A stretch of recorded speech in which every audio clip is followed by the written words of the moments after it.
But today, I was gonna talk a bunch of technology shit.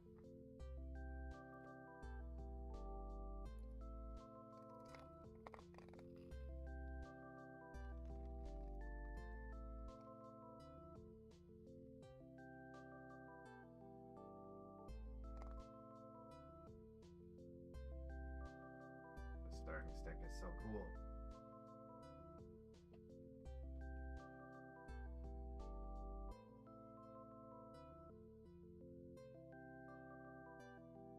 I do need, like, something to keep it in that, will disinfect it.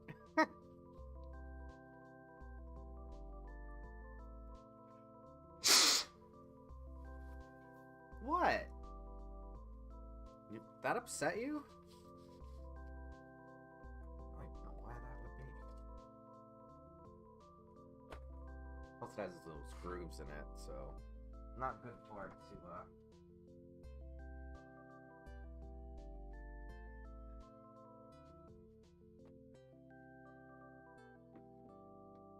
be submerged in liquids. For a stirring stick, that kind of defeats the point.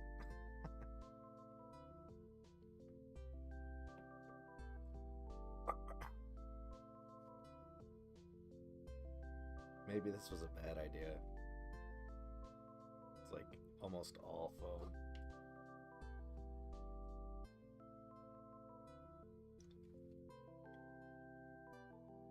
Anyway, hello, how are you?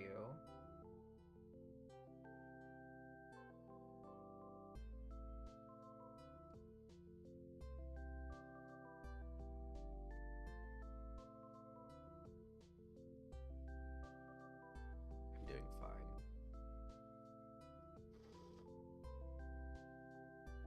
In 2008, Bear Stearns collapsed. In the same way, Silicon Valley Bank collapsed. And I am not a financial advisor. This is not financial advice.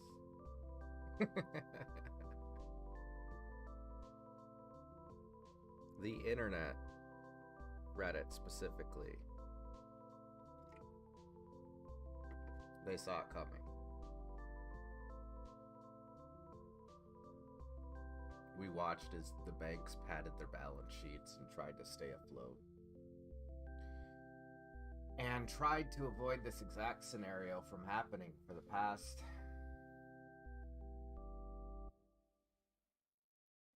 3+ years.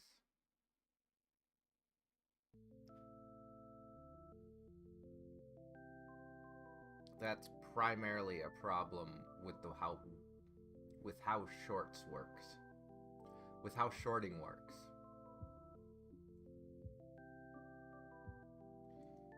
Because if you take on a short, you could take on massive losses. Infinite losses, actually.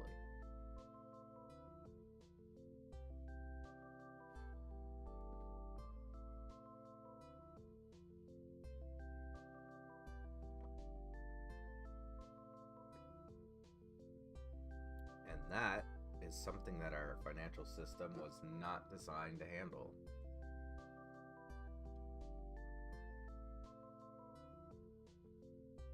Believe it or not.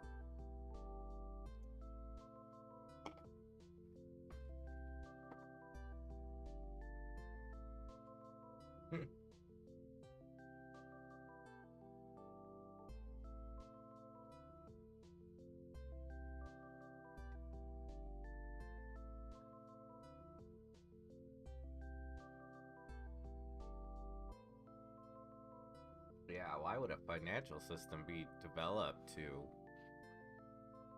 vitamin D?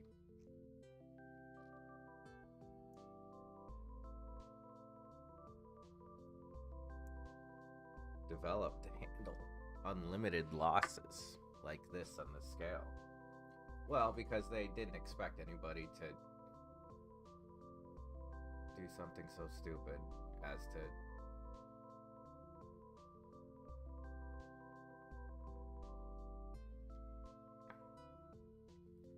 Well, be unregulated is the short answer.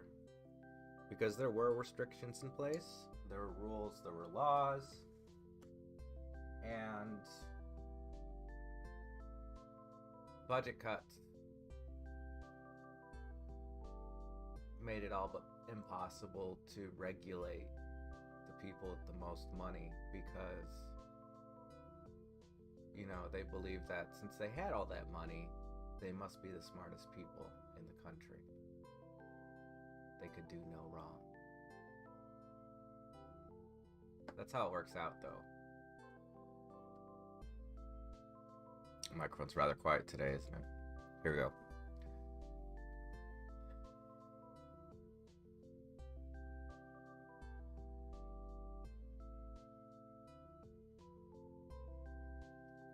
And everybody said that it was just a conspiracy theory and that it would never happen, and they didn't actually look into it. Which makes me all the more depressed because they would have seen it happening too. There's a lot of faith in our institutions. As much as people talk about how they distrust government, they want smaller government, there is still a lot of faith in our institutions that they will just work. That's kind of like an oxymoron there. An irony, the great irony. We don't trust government, but we expect it to do its job.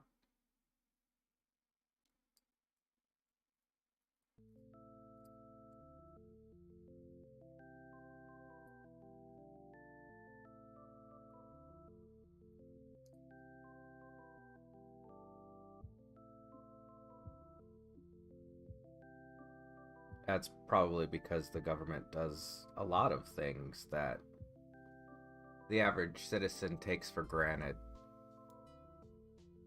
I'm not saying that our politicians are perfect. Far from it, actually. I'm just real that if I don't trust the government, then the things that we rely on will fail again and again and again. Because we rely on these systems not to fail. And we rely on people that are supposedly smarter than us not to let them fail. But money doesn't make smarts. Or maybe it does. But their smarts are focused on increasing profits and their shareholders and not sustainability. I'm not just talking regular long-term projections. It's not like these people woke up and decided, oh, we're only going to do short-term projections from now on. No, they do lots of long projections. They just don't do it. They don't see the bigger picture. Which is the point of government, is to make sure that those interests stay in check. I'm not saying like all of these businesses, practices, all these people are bad.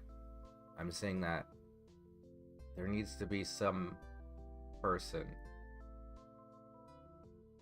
some people, maybe like a government agency in between to make sure that everything doesn't head us to disaster. And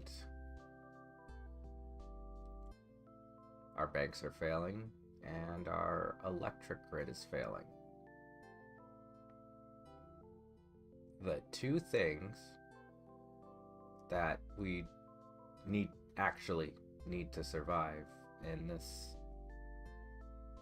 climate, because without that, we literally go back to the Dark Ages.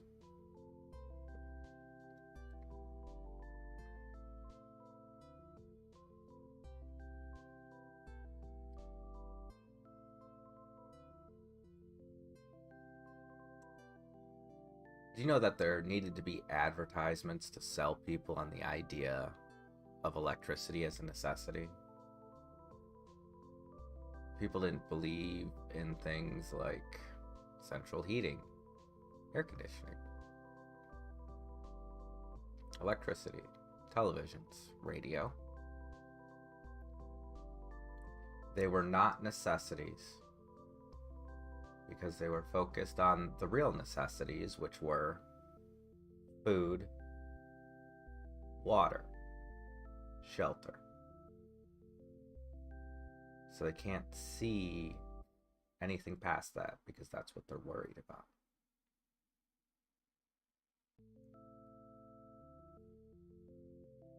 It's the same thing when we said, hey, the internet is super important for the development of humanity. And everybody's like, that's not a necessity. That's a want.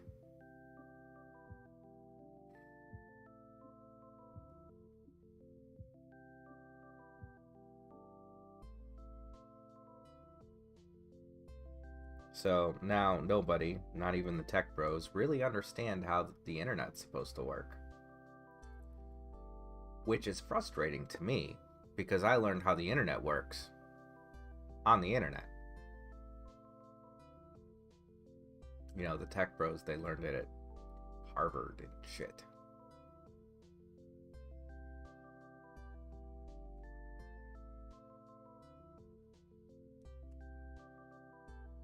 There's a lot of resources available on the internet, a lot of people that put a lot of time and effort into developing these things that I learned from.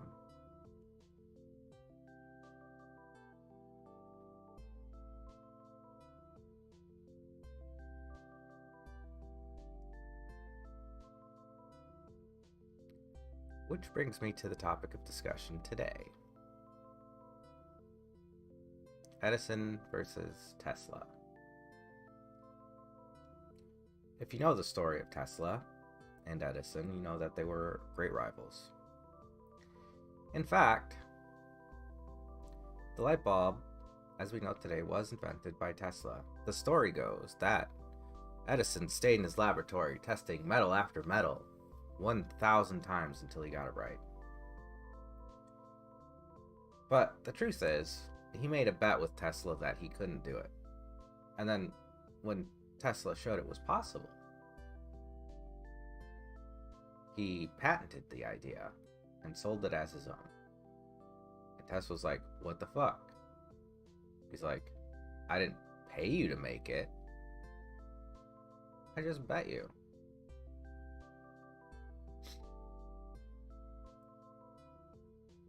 And we can see that rivalry, that petty rivalry, even today in documentaries about Tesla, where they slander Tesla's name for owning a bird sanctuary where he would pick up injured birds.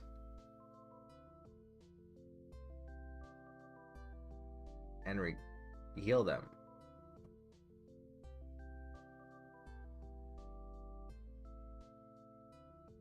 You know, just be a vet to random injured birds.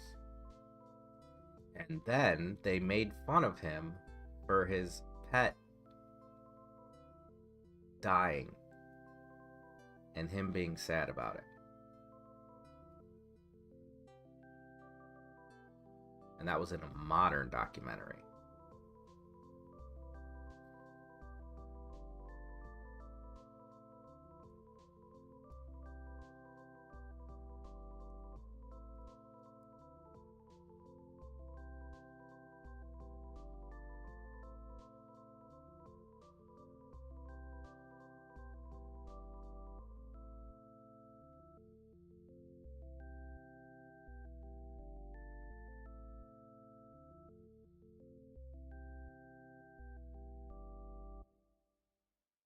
You didn't believe that?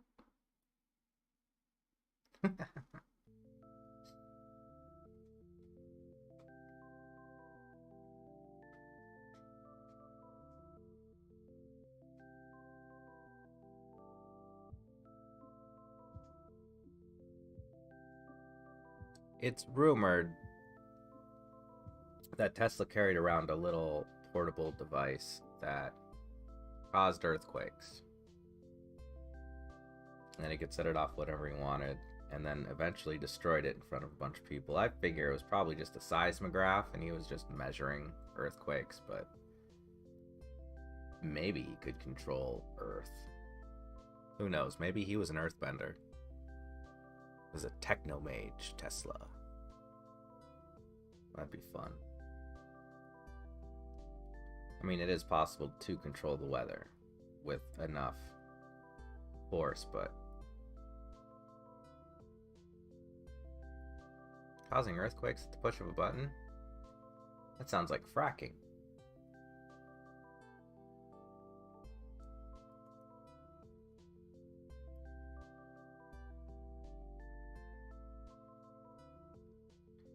And the reason for this, the start of all this rivalry, is because Tesla was a little bit queer, eccentric, different, maybe even spicy-minded.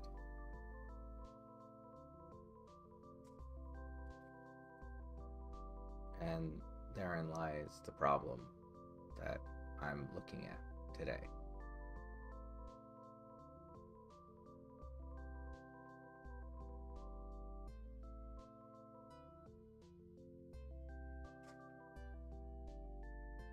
What are you guys doing out there?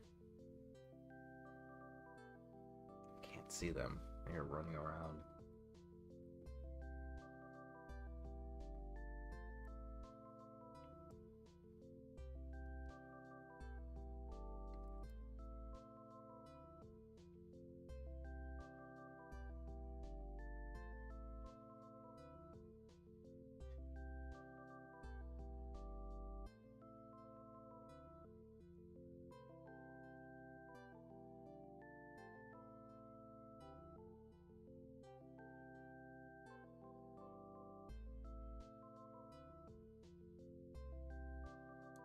There's a light bulb in a fire station somewhere that's lasted for 100 years.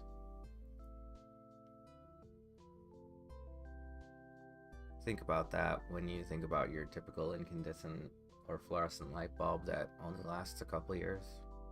I have LED bulbs. Technically, they should last for 60 years, maybe.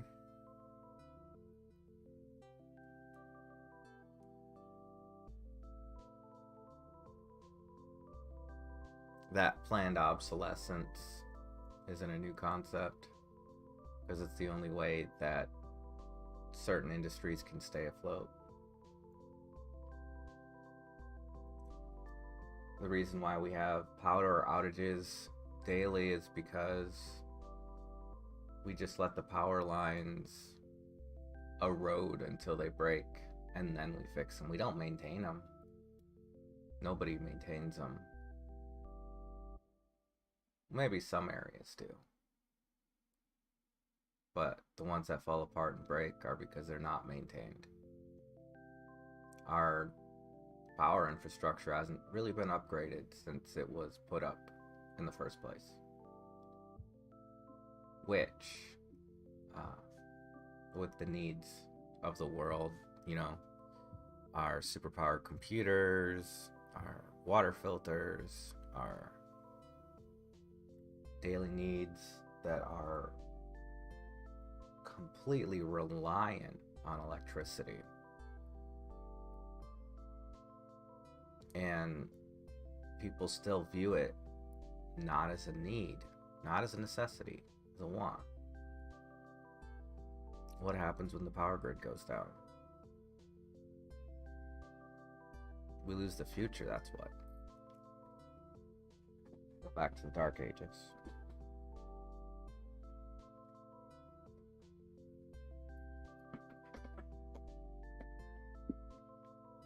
Now I like the wilderness and going camping as much as the next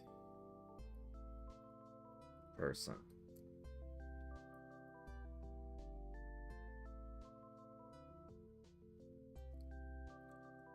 But I live where it snows regularly.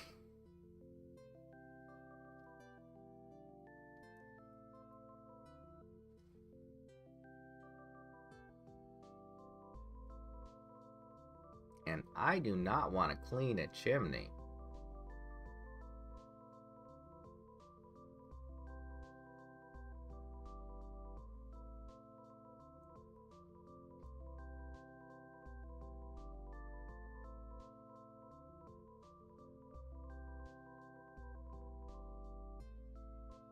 I wonder if some of those forest fires were caused by power lines. Because I've seen them go down here. They exploded. Luckily it was wet. But you've seen behind my house, it's a wooded area. My condo.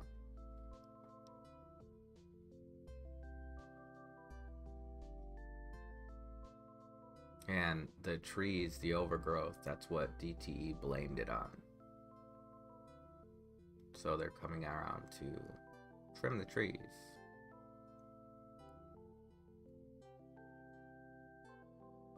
Wasn't a problem until all of them went down, like they did the other day.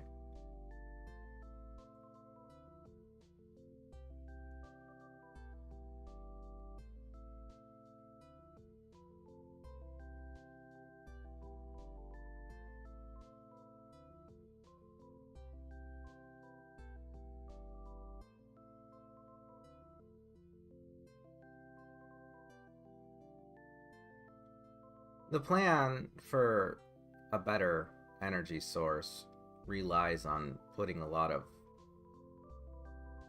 power generation in the middle of the country, straight down the middle, which would probably give them a lot of federal funding. But you try convincing a bunch of farmers to put power lines in their backyard. They gotta eat. Gotta farm the food.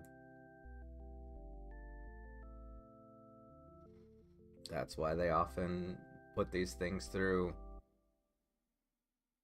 tribal lands, because nobody cares about those.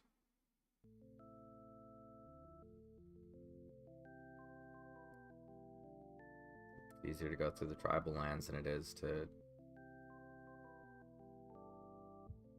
go through these farmers' backyards. Isn't that something?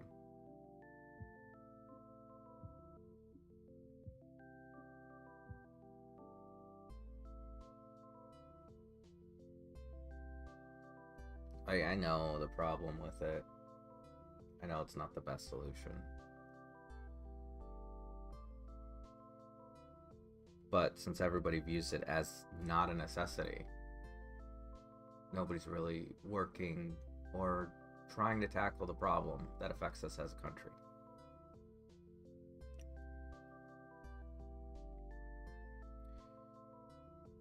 In the sources, in the areas with the strongest rivers and the flattest lands is the best place to put wind power and hydropower. And in the places with the most sun is the best place to put solar power.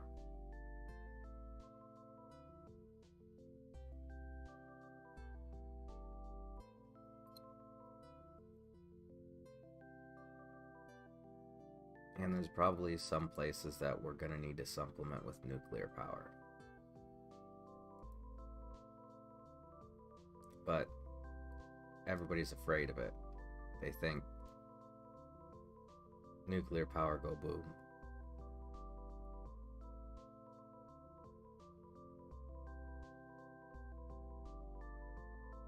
I don't blame them.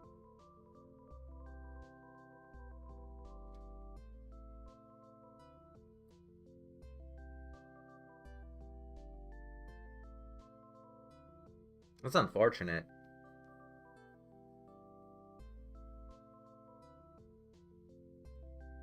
Unfortunate that Tesla's name was taken by a tech bro for a company that doesn't treat jaywalkers as human. This is where I transition into my AI rant. Because you can only talk about power lines for so long. You know.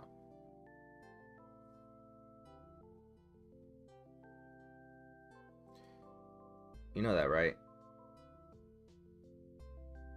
Tesla's AI ran over a pedestrian because they were jaywalking. Because in a lot of places, jaywalking is illegal.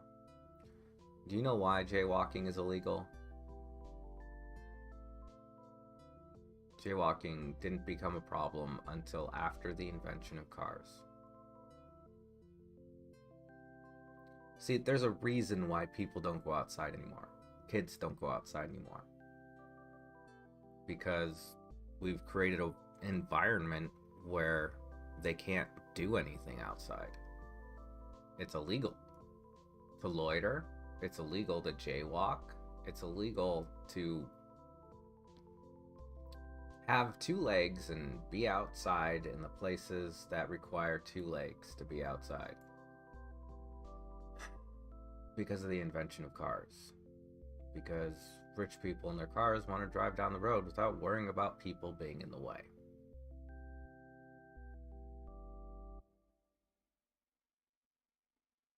You know, now when people get to a big city, they don't know what to do because they have to get out of their car and walk. No matter how bad the traffic is, they gotta find a parking spot, get out of their car, walk. It's too much work, man.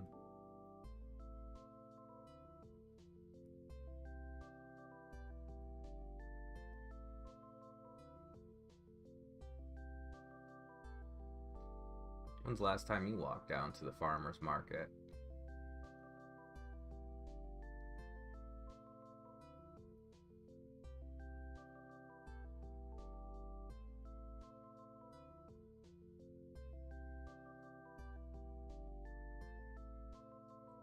Well, anyway, that poor pedestrian that got killed in the middle of the road,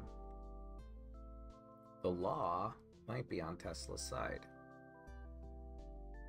Why is this?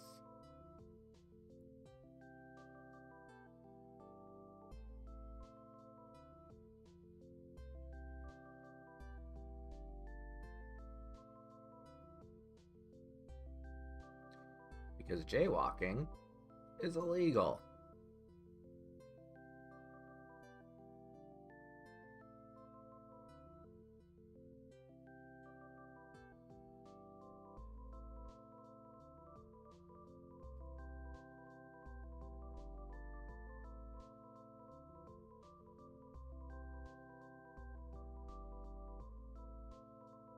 I don't know, it's strange to me that somebody can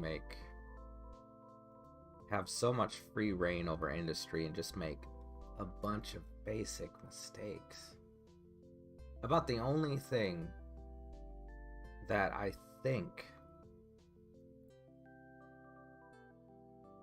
Elon Musk did right was to buy Twitter. And that's not because I want him to control Twitter. I don't. I think we need to treat the internet as it is, as a utility, and apps need to be able to communicate with each other instead of isolating themselves. But to bring this back to the beginning of the stream here, Twitter was one of those companies that was being shorted into the ground.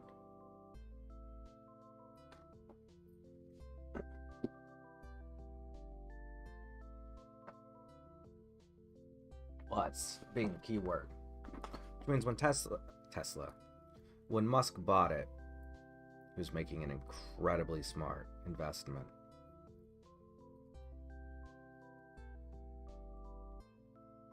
That might be the only thing the man understands is money. Because he sure as fuck doesn't understand anything else about technology. Damn, dude.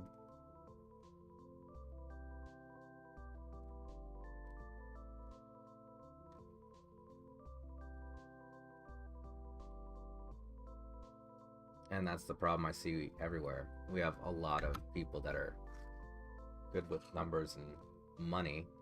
I forgot this was carbonated.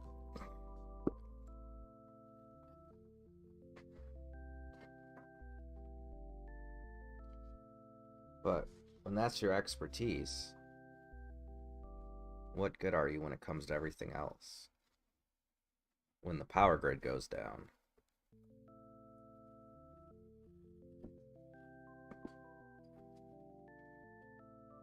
Yeah.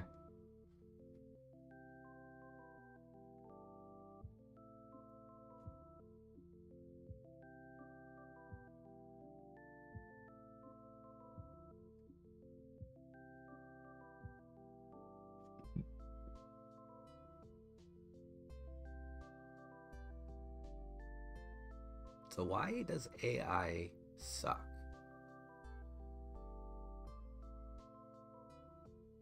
Did you know that AI can't draw hands? Do you know why?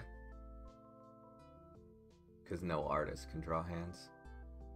It's very common in the art communities that when it comes to drawing hands, you don't. You find ways to avoid drawing hands because the little intricacies of hands are annoying to draw. So artists just do their best to never draw them. So AI, in turn, cannot draw hands. It's hilarious.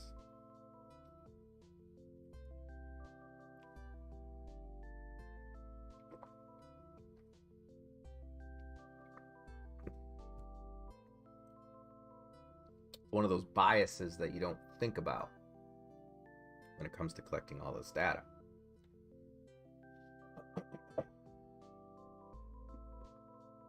AI cannot generate anything novel. You can't create anything that hasn't already been done. It can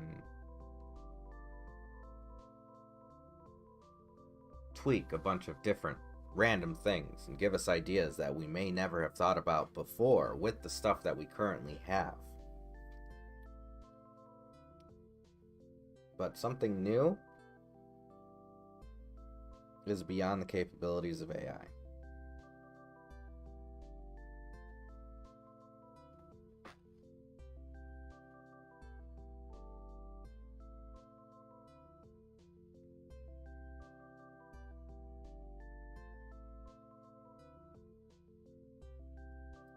When it comes to advanced weaponry,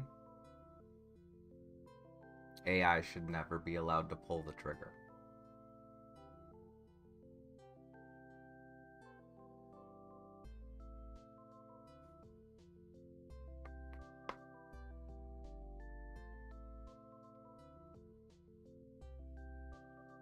Because in the event of a bug or miscalculation,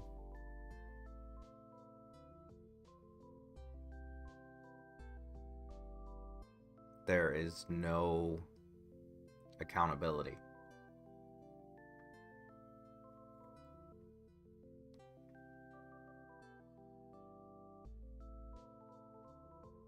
And that's possible because AI is generated by user data and human input. So it will always be as flawed as humans are. So any kind of AI combat system needs human oversight.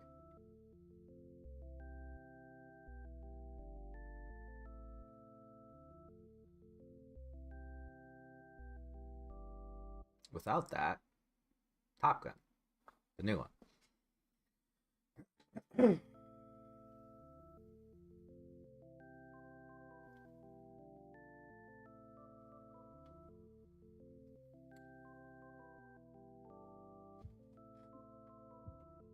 Terminator.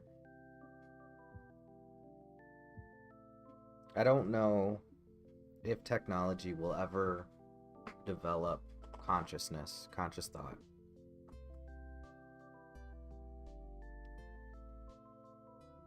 And I don't know if we'll ever be able to tell if it is. But I do know that humans will be cruel to technology just because it's not human. And they already have been.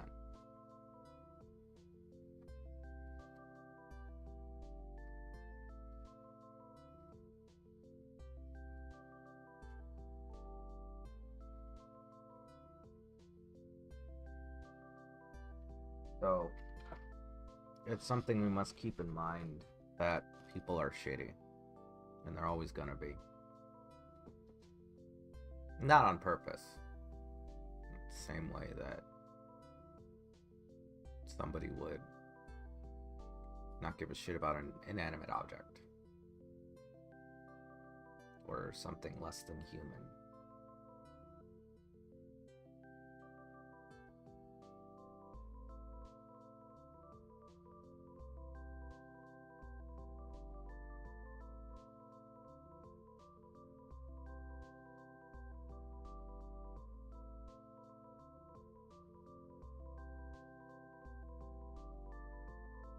Which really isn't something that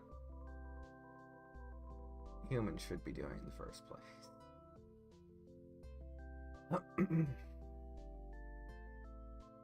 Considering, but we haven't solved that flaw in humans yet, so that's where I think the term original sin comes from. It's not intentional, it's ignorance. Original sin. When you do something that is inherently wrong and sinful, but you were ignorant to its detrimental effects. That's something that everybody has to be cognizant of. That every action has an equal and opposite reaction.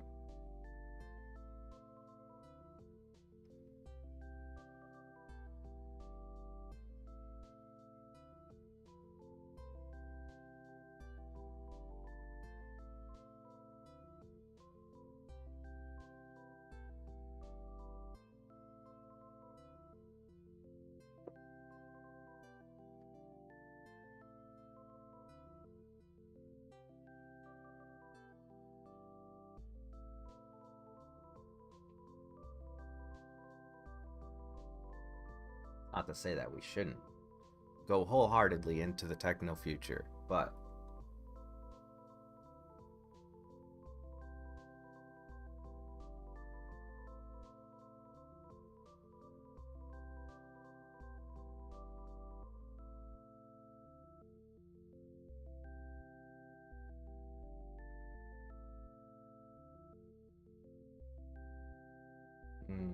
how would I explain this?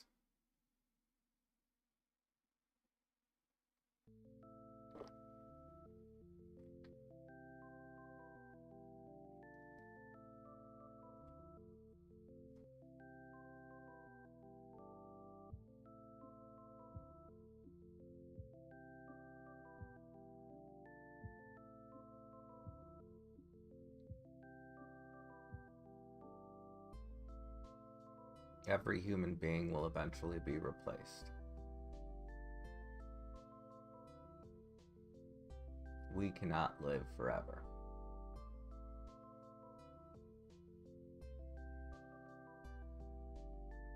The question is, what are you leaving behind for the next guy?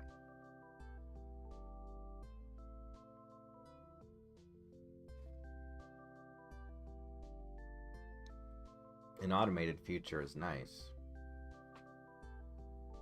But, you know the old adage. Learn a man to fish. No, wait. Give a man a fish and he'll eat for a fish. Teach a man to fish and he will overfish an entire lake by himself. Wait.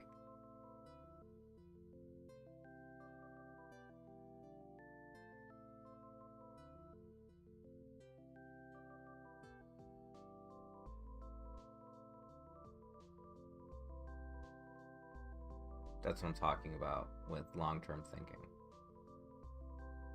If you give a man a fish, he will eat for that single fish. If you teach a man to fish, he will learn to fish. But he won't learn to protect the lake that his fish comes from. We have nature preserves and park rangers to monitor fish populations for fishing zones. That's why you need a fishing license to fish. And the reason why you're not allowed to fish with dynamite. Because overfishing can destroy nature. And a lot of people think like resources are unlimited, which kinda are if you keep maintenance up. But, you know, Christopher Columbus ate the last dodo, so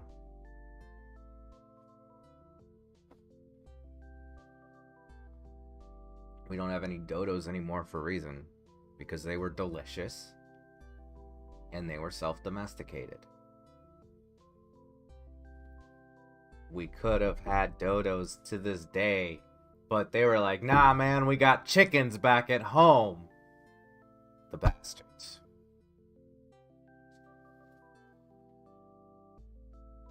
They ate all the dodo. Because they didn't have that long-term foresight. They didn't see the bigger picture.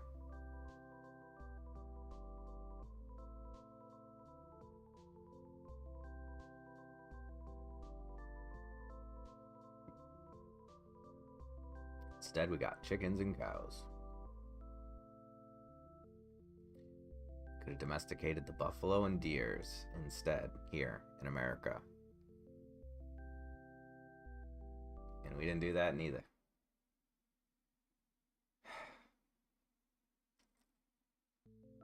Eurocentricity, man.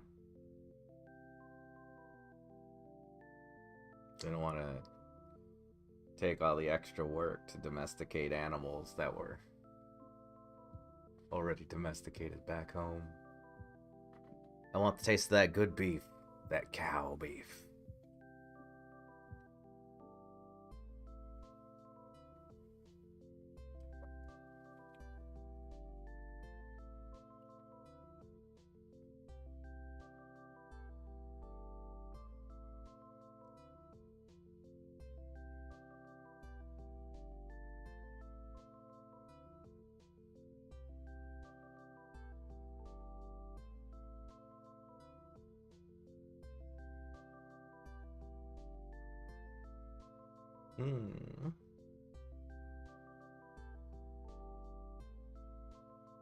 Oh, speaking of AI.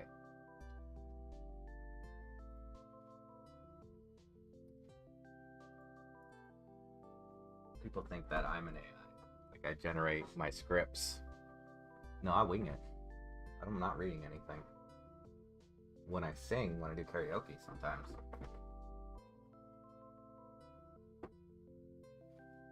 I have to read the song, but I don't write a script. This is... If I do put anything down, they're just notes for what to say, or what I want to talk about. Because I was taught in speech class that that's how you write a speech. You don't memorize it, you don't read it, you just talk. And then I developed this voice, which I hate so much. This speaking voice, because it sounds like I'm reading a speech when I'm not. Like something, the first time I noticed this kind of voice was when somebody was using it in like my very first speech class in high school. And they were a really good speech giver. But to me, to my ear, it sounded like they were reading. Because I had this voice. I was like, you're reading. And I got made fun of for being too critical.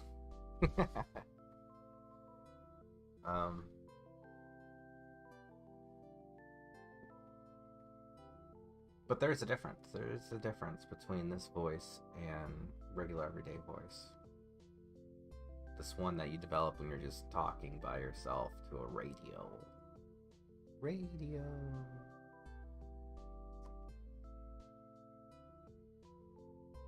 This public speaking voice. I don't like it. I hate it, actually.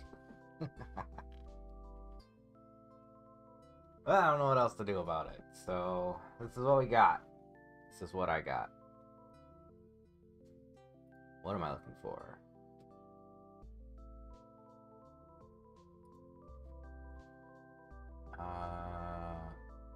Squid Game.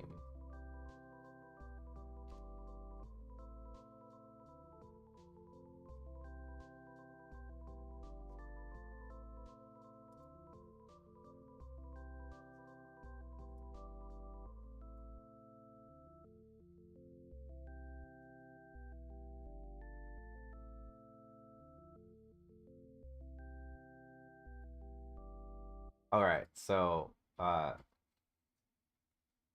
let's do this. These VIPs have like stereotypical American accents, which I have never heard before I saw this. And I was like, "Hey, understandable." Just listen to the way these guys talk.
You can distinctly hear notes of various actors, American actors, and how they talk, like Ryan Reynolds and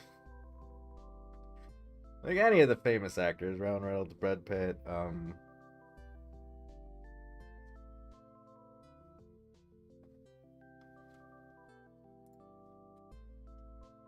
not looking up somebody's name. Don't worry about it. Jack Nicholson. They got all these. It's like, oh, like the first time I saw it, like it sounded really weird because of like a mismatch of different voices, and I was like, oh, that's what it's like when we make fun of Asian. Okay, stereotypical Asian voice. Same thing. Understandable. Have a nice day.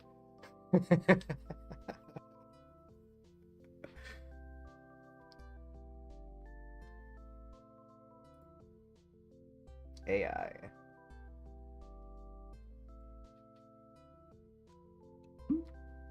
Bong.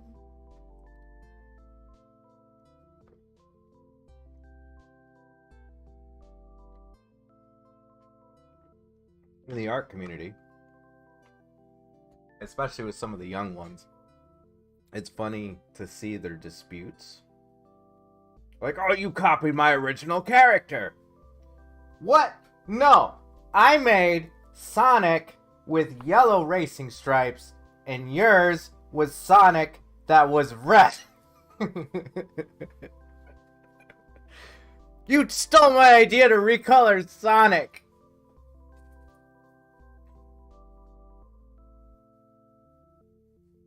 I wish I was making that up. I do. I wish I was. I am not. In the early days of Sonic OCs. Those were the awesome debates we had.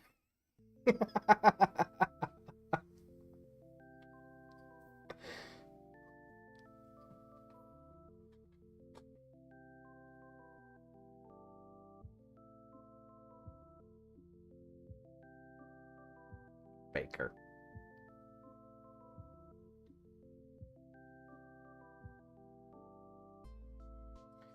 All these ideas, all of pop culture, get stuck up in here somewhere. They make connections every memory we make. Every new thing that we see. It's all wrapped up.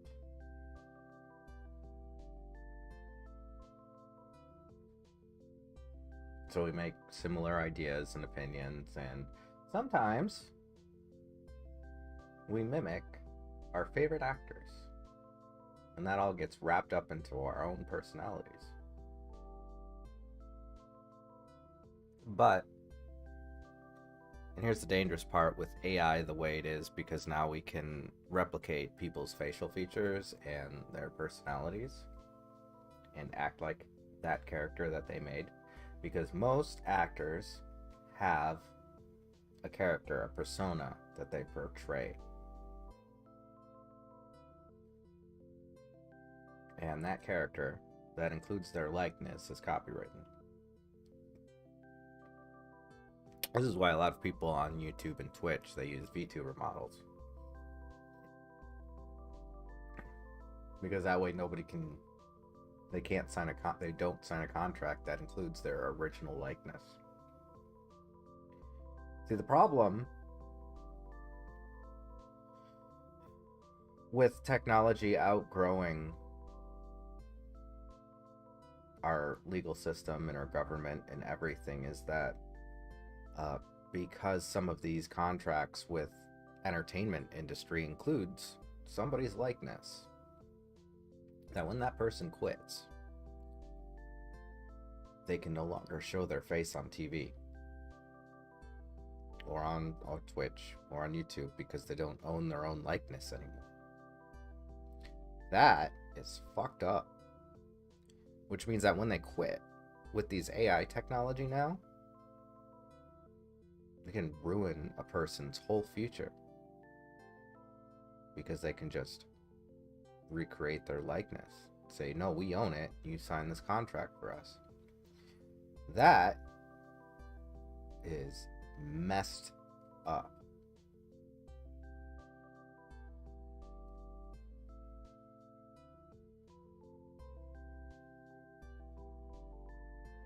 It was like a whole nother level of messed up.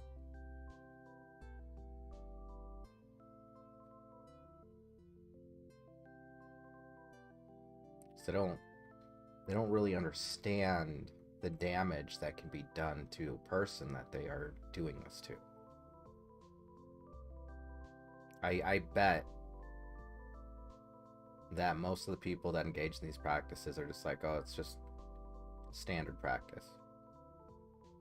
That's just how the system works right now. I bet that.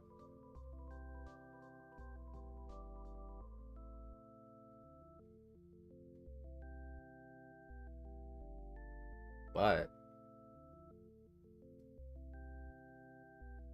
it's pretty fucking rancid when you think about it. If you just took a second to think about how rancid it actually is, how much it could impact a person's whole life when you make them a criminal in their own skin for wearing their own skin.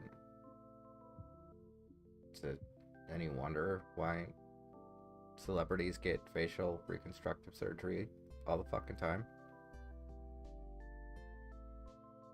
Or use makeup to make sure that their likeness isn't owned by some corporation?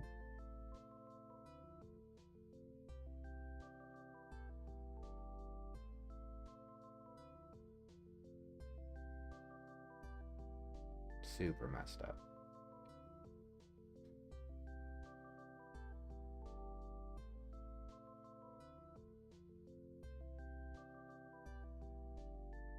Like, a lot of these things are easy kills.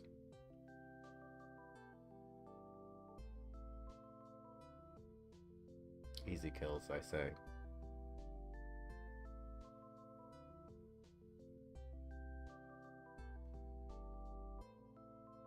Dumb kills. Like things that we can fix today if we weren't up our own asses all the time. The AI thing, the Edison thing, the power grid, these weird ass contracts.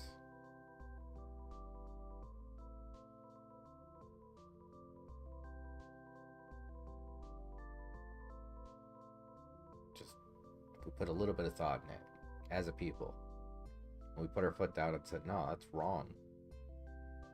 I'm not going to do that. I'm not going to subject somebody to that. Or, yeah, I would like to be a central role in the future and prosperity of the country. That sounds fantastic. This is why everybody's afraid of what's going to happen to them when the future comes around. Because everybody knows they will be replaced. So they work very hard on making themselves irreplaceable. Because they know that once they're replaceable, they have no place in the system anymore. When you're outside of the system, it's a cold place. That's why the future is stagnant. Our future is stagnant. It's because we're worried about being replaced for a cheaper costing replica. Simultaneously, we're told that we can't afford to be replaceable. Something's gonna have to give, and it probably will.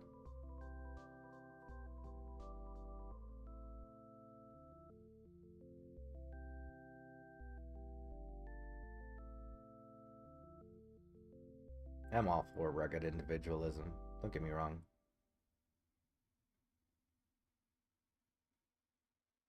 That's why I don't wear a suit.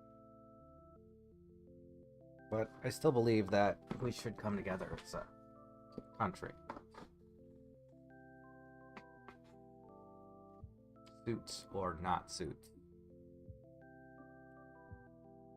Because a lot of these problems are just real easy fixes. And everybody thinks they're irreplaceable know-it-alls.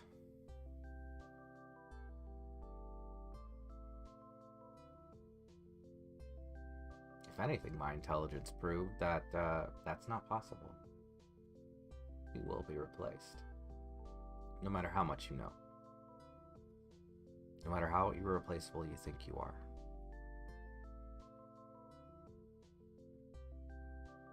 And that's why the system breaks down.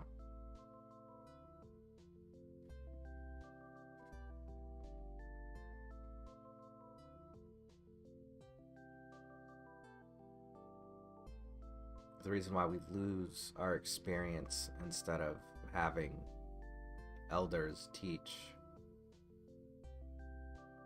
or solve problems that the younger ones can't solve because they just don't know enough yet.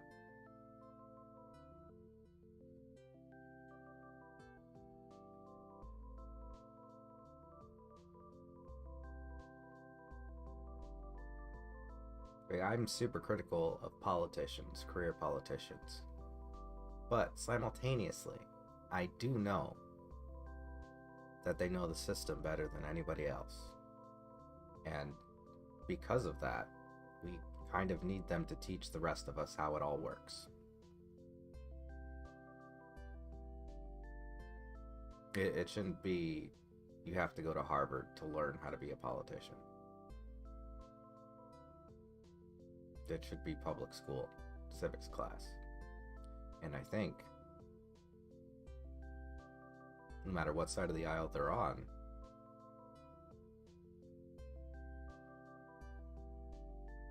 that they should really teach how the system works.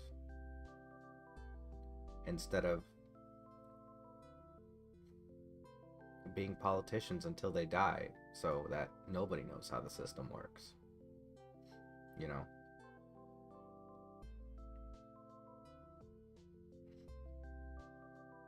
Because the only way we can actually improve the system is to have them step outside of it and look at it rationally for a minute.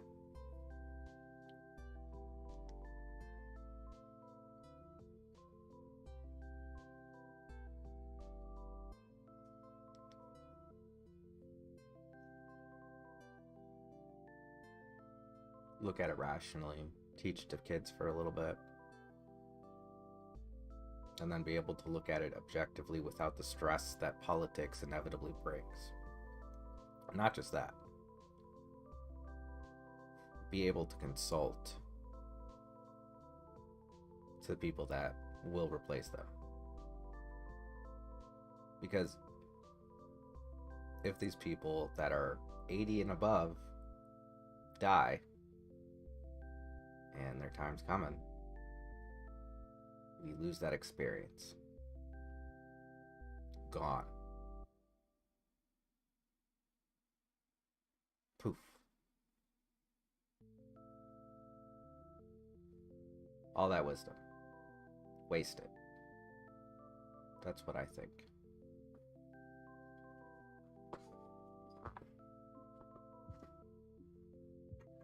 But, you know, instead they're focused on illegalizing trans people, so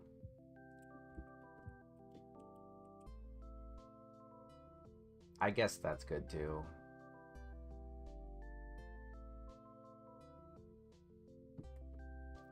You know, I forgot to do something at the start of the stream, so I'm going to do it right now.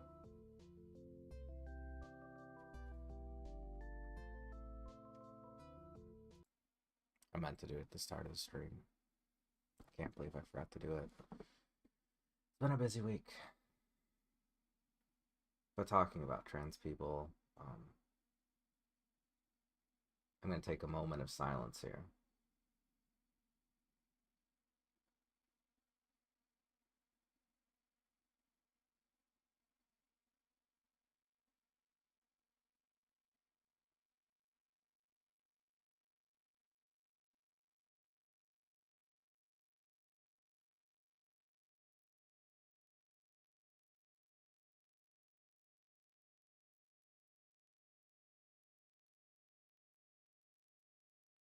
There's a story that I've heard a few times before about a trans woman who made it to America and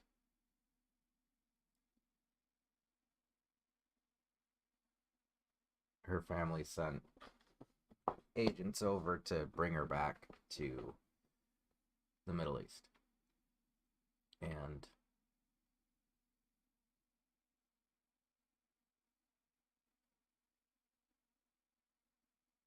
it's not the first time I've heard that story. And it probably won't be the last time I've heard that exact story.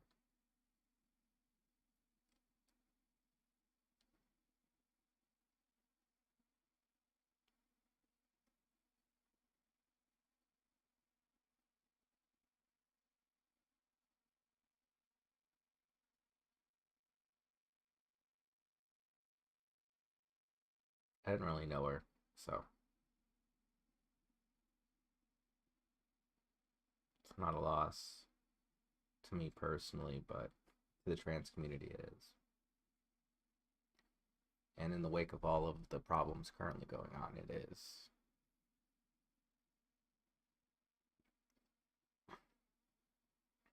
Just another thing.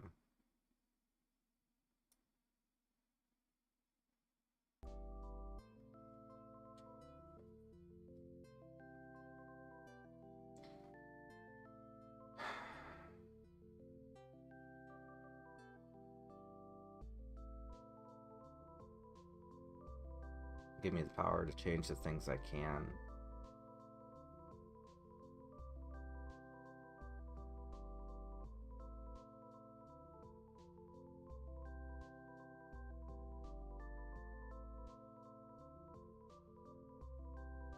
And the wisdom to deal with the things that I can't.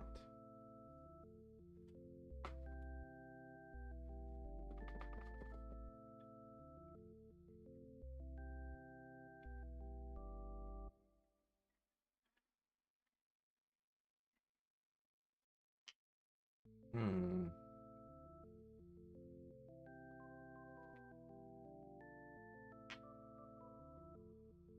think it's time for trans story time. Today, let's take a look at the amendments. There are a lot of things that I still want to.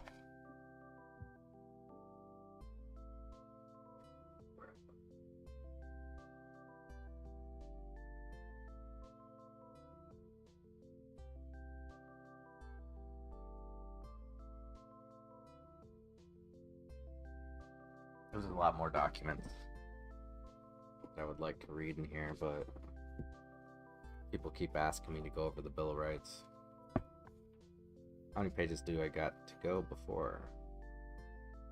Whoa.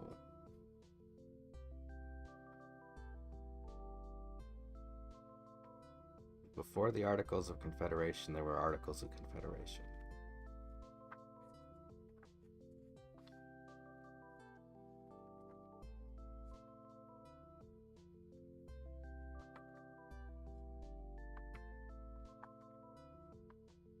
That is not the Articles of the Constitution, though, so let's go. Here's my table of contents.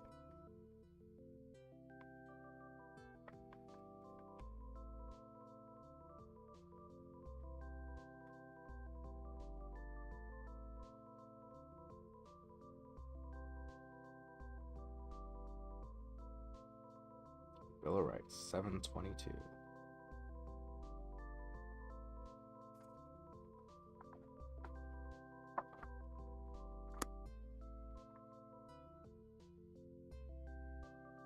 Actually, which part is the actual Constitution? Draft of the Constitution? Impressions?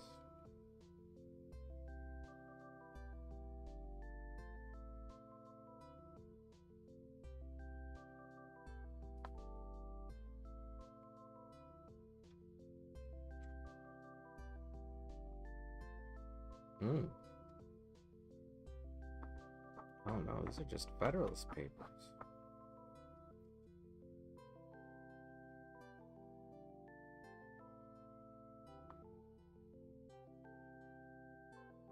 What's in the appendix? Of course, the last things would be the Constitution. Constitution of the United States of America. That's a good place to put it, actually. It's not very long. The actual Constitution only makes up this much of the book.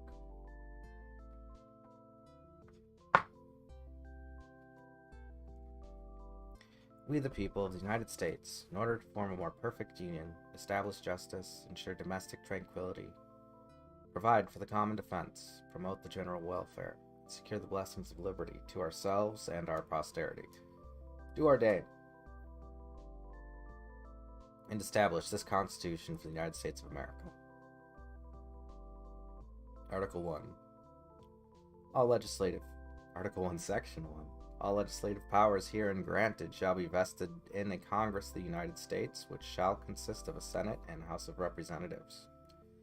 2. The House of Representatives shall be composed of members chosen every second year by the people of the several states, and the electors in each state shall have the qualifications requisite for electors of the most numerous branch of the state legislature.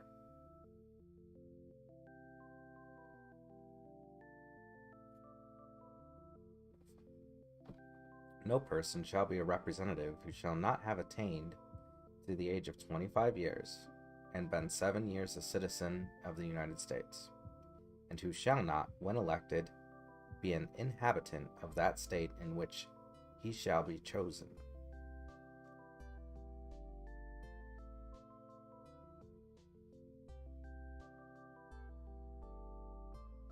We're not allowed to choose our own representatives by state.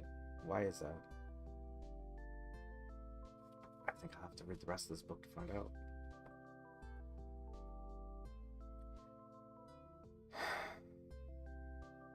Representatives and direct taxes shall be apportioned among the several states which may be included within this union, according to their respective numbers.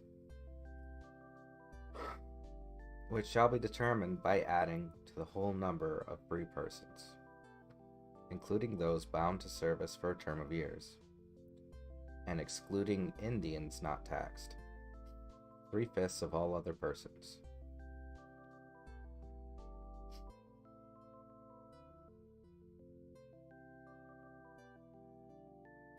The reason why that was put into place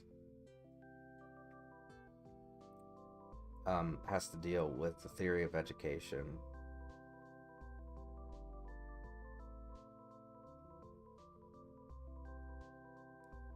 Since Indians, Native Americans, were supposed to get their own land, they should be responsible for that land, which is not the case anymore. They are part of America. Oh, excluding not taxed Indians. Okay, so if you're Native American and pay taxes, then you get to vote, I guess. 3/5 of all other persons. That means slaves.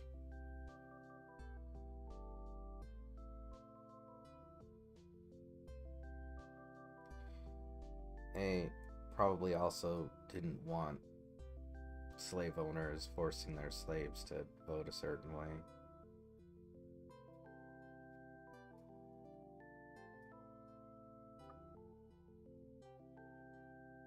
The actual enumeration shall be made within 3 years after the first meeting of the Congress of the United States, and within every subsequent term of 10 years, in such manner as they shall by law direct.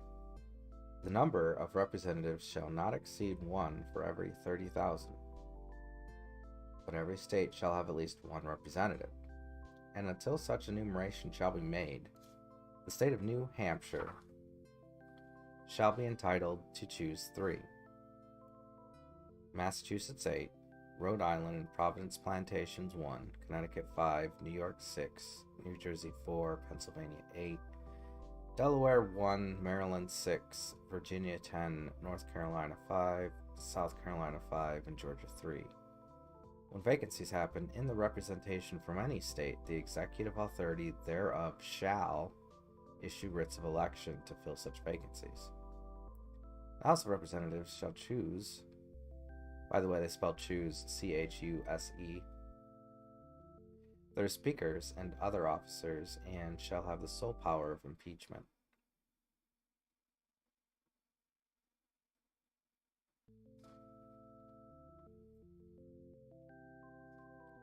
Senate of the United States shall be composed of 2 senators from each state chosen by the legislature thereof for 6 years, and each senator should have 1 vote.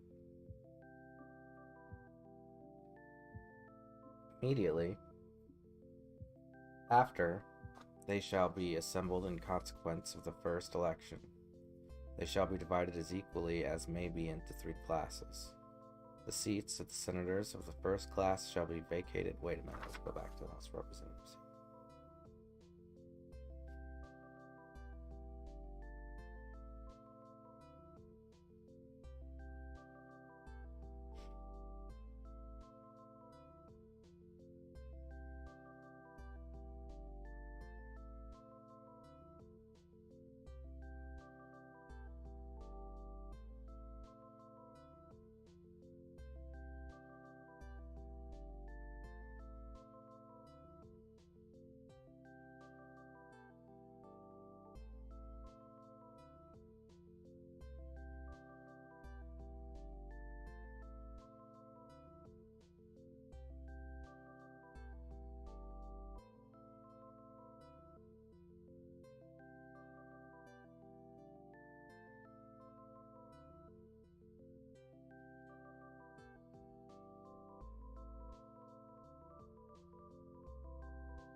Immediately after, they shall be assembled in consequence of the first election.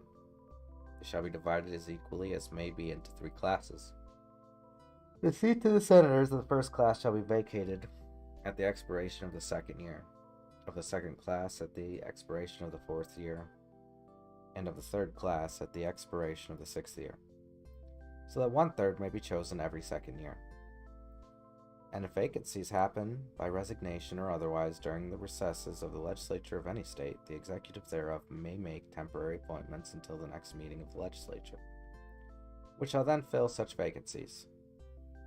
No person shall be a senator who shall not have attained to the age of 30 years,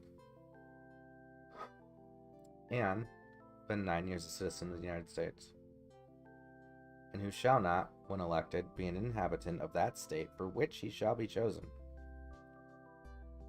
The Vice President of the United States shall be President of the Senate, but shall have no vote, unless they be equally divided. The Senate shall choose their other officers, and also the President pro tempore in the absence of the Vice President, or when he shall exercise the offices of the President of the United States. I can't read today. The Senate shall have the sole power to try all impeachment.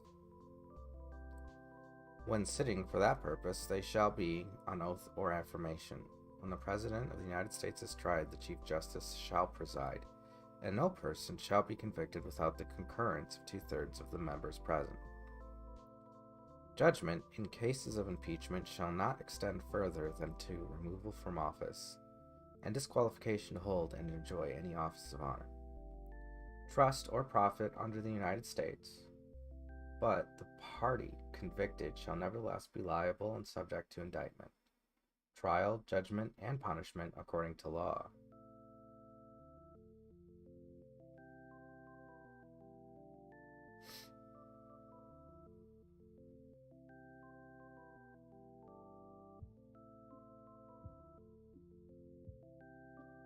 The party convicted shall nevertheless be liable and subject to indictment. The times, places, and manner of holding elections for senators and representatives shall be prescribed in each state by the legislature thereof. The Congress may at any time, by law, make or alter such regulations, except as to the place of choosing senators. The Congress shall assemble at least once in every year, and such meetings shall be on the first Monday in December, unless they shall by law appoint a different day. Each house shall be the judge of the elections, returns, and qualification of its own members, and a majority of each shall constitute a quorum to do business, but a smaller number may adjourn from day to day, and may be authorized to compel the attendance of absent members, in such manner and under such penalties as each house may provide. Each house may determine the rules of its proceedings, punish its members for disorderly behavior, and, with the concurrence of 2/3, expel a member. Each house shall keep a journal of its proceedings, and from time to time publish the same, excepting such parts as may in their judgment require secrecy. And the yeas and nays of the members of either house on any question shall, at the desire of 1/5 of those present, be entered on the journal. Neither house during the session of Congress shall, without the consent of the other, adjourn for more than 3 days, nor to any other place than that in which the two houses shall be sitting. 6. The senator and representative shall receive a compensation for their services, to be ascertained by law, and paid out of the Treasury of the United States. They shall, in all cases except treason, felony, and breach of the peace, be privileged from arrest during their attendance at the session of their respective houses, and in going to and returning from the same, and for any speech or debate in either house. They shall not be questioned in any other place. No senator or representative shall, during the time of which he was elected, be appointed to any civil office under the authority of the United States, which shall have been created, or the emoluments whereof shall have been increased during such time. And no person holding any office under the United States shall be a member of either house during his continuance in office.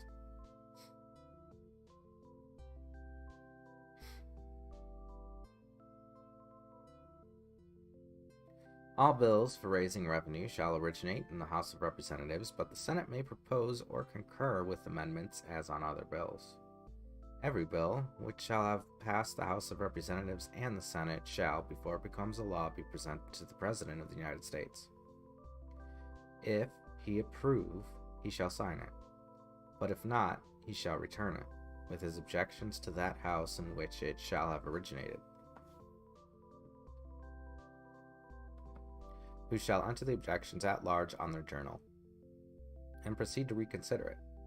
If after such reconsideration 2/3 of that House shall agree to pass the bill, it shall be sent together with the objections to the other House, by which it shall likewise be reconsidered.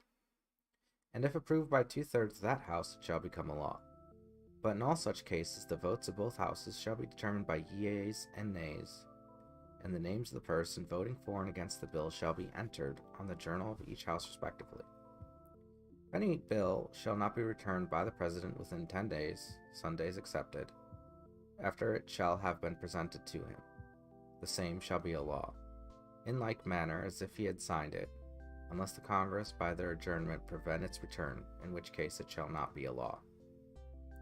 Every order, resolution, or vote to which the concurrence of the Senate and House of Representatives may be necessary, except on a question of adjournment, shall be presented to the President of the United States, and before the same shall take effect, shall be approved by him, or, being disapproved by him, shall be repassed by 2/3 of the Senate and House of Representatives, according to the rules and limitations prescribed in the case of a bill. Section 8. Congress shall have power to lay and collect taxes, duties, imposts, and excise, to pay the debts and provide for the common defense and general welfare of the United States. But all duties, imposts, and excises shall be uniform throughout the United States. To borrow money on the credit of the United States, to regulate commerce with foreign nations and among the several states and with the Indian tribes, to establish a uniform rule of naturalization and uniform laws on the subject of bankruptcies throughout the United States. I should make note that this is the original Constitution. It's not, we haven't gotten to the amendment, so if something sounds wonky, why? To coin money, regulate the value thereof and of foreign coin, and fix the standard of weights and measures. To provide for the punishment of counterfeiting the securities and current coin in the United States. To establish post office and post roads. To promote and the progress of science and useful arts, by securing for limited times to authors and inventors the exclusive rights to their respective writings and discoveries. Oh wow.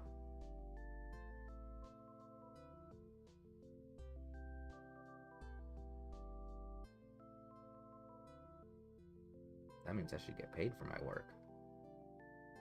Pay up, Congress.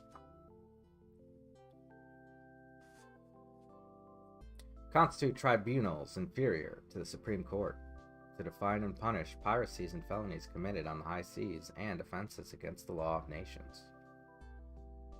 To declare war, grant letters of marque. What? What?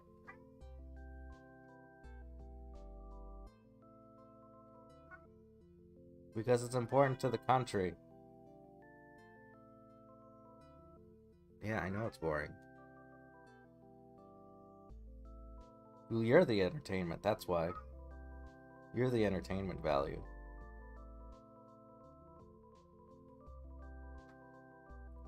She needs to be paid in fish.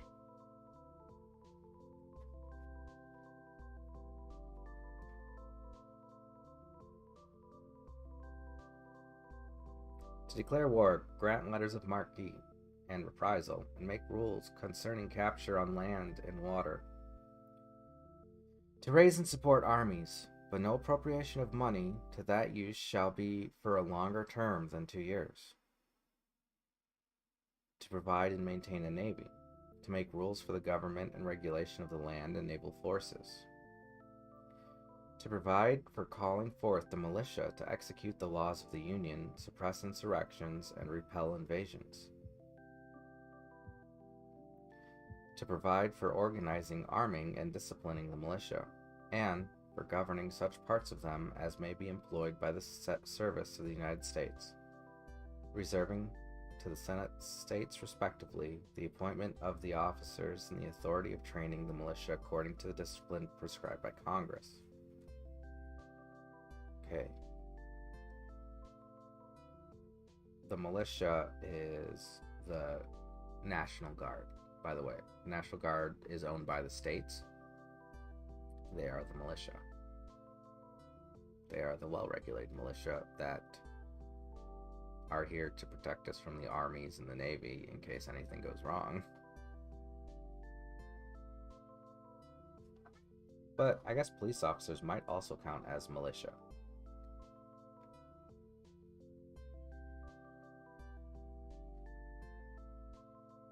To execute the laws of the Union. What's up, buddy? Or maybe the Union is just federal?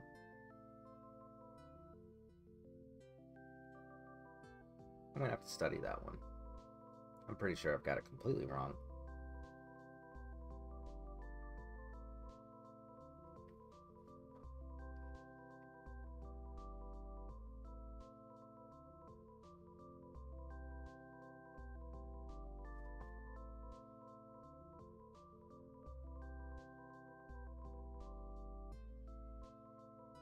Whatever the case, there doesn't seem to be a separation of state and militia as we think about with the First Amendment. Wow.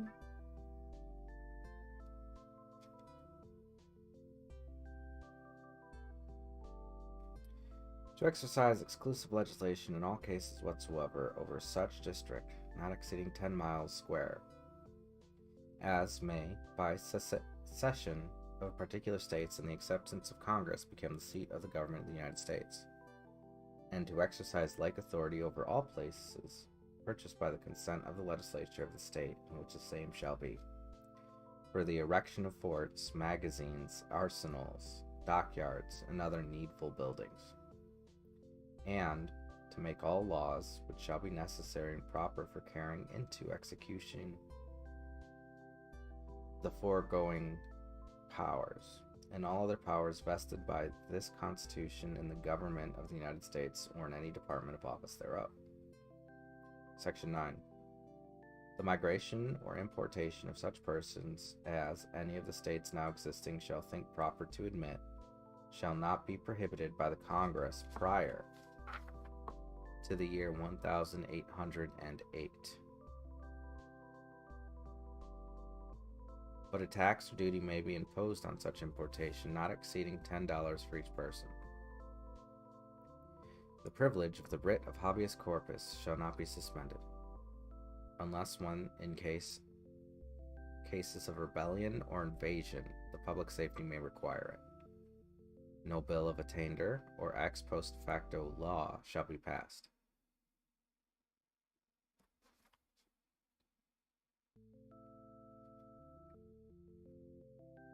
That means you can't post laws that affect people that did the new stuff in the past. I'm looking that up. Ex post facto. Having retroactive. So basically, you can't retroactively give or hold people accountable for new laws. Bill of attainder. Thank you. Declares a party is guilty of a crime. Bills of attainder allow the government to punish. Okay, so it is illegal.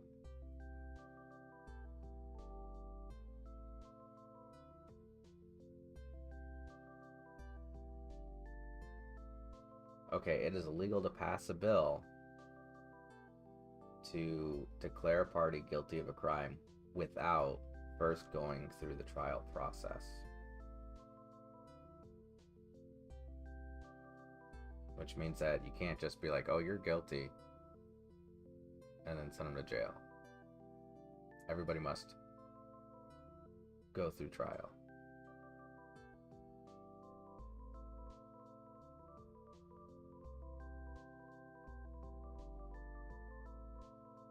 Courts have adopted a three-part test to determine if a law functions as a bill of attainder. The law inflicts punishment. The law targets specific named or identified individuals or groups. Those individuals or groups would otherwise have judicial protections. Ah! That means in America that anything that is convicting trans people of whatever they feel like is illegal. Ha! Suckers. What? I know you don't care. Come here. Are you celebrating with me, or are you just yelling at me? Huh?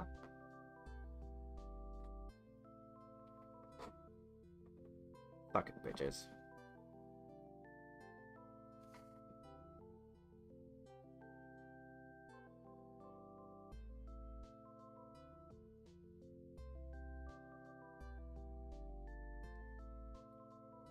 No capitation or other direct tax shall be laid, unless in proportion to the census or enumeration herein before directed to be taken.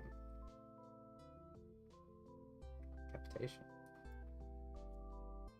Capitation. Capitation.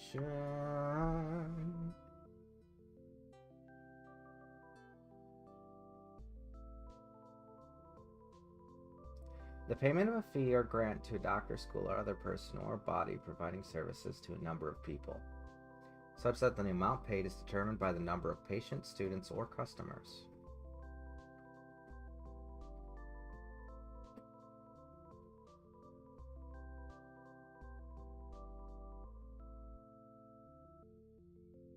That's a quota.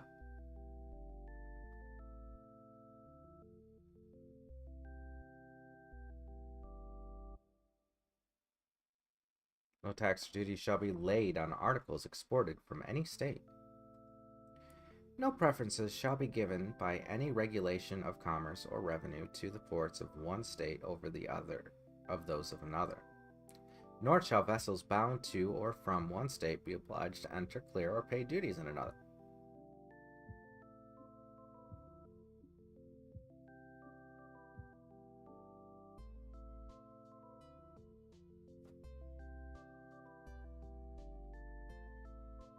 We're not supposed to tax each other, basically. Other states. No money shall be drawn from the treasury but in the consequence of appropriations made by law, and a regular statement and account of the receipts and expenditures of all public money shall be published from time to time.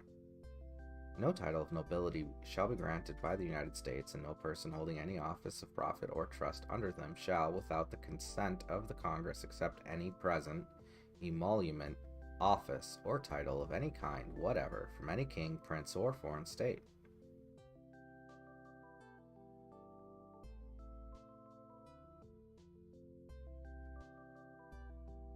I hope that does not include the titles that I get from my video games.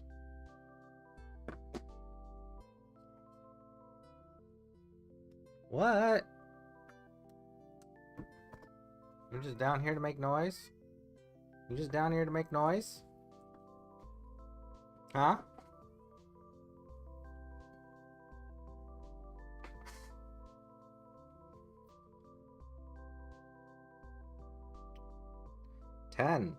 No state shall enter into any treaty, alliance, or confederation, grant letters of marque or reprisal, coin money, emit bills of credit, make anything but gold and silver coin a tender in payment of debts, as any bill of attainder, ex post facto law, or law impairing the obligation of contracts, or grant any title of nobility.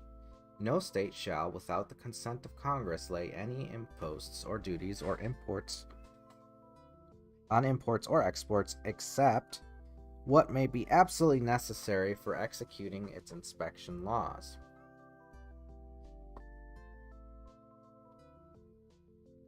and the net produce of all duties and imposts laid by any state on imports or exports shall be for the use of the Treasury of the United States, and all such laws shall be subject to the revision of the control of the Congress.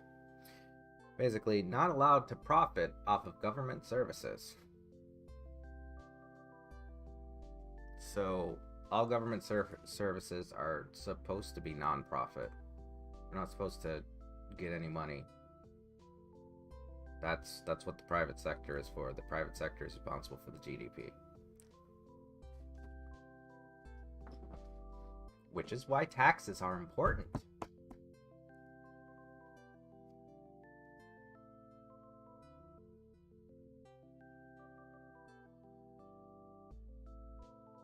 No state, without the consent of Congress, lay any duty of tonnage, keep troops, or ships of war in time of peace, enter into any agreement or compact with another state or with a foreign power, or engage in war unless actually invaded or in such imminent danger as will not admit of delay.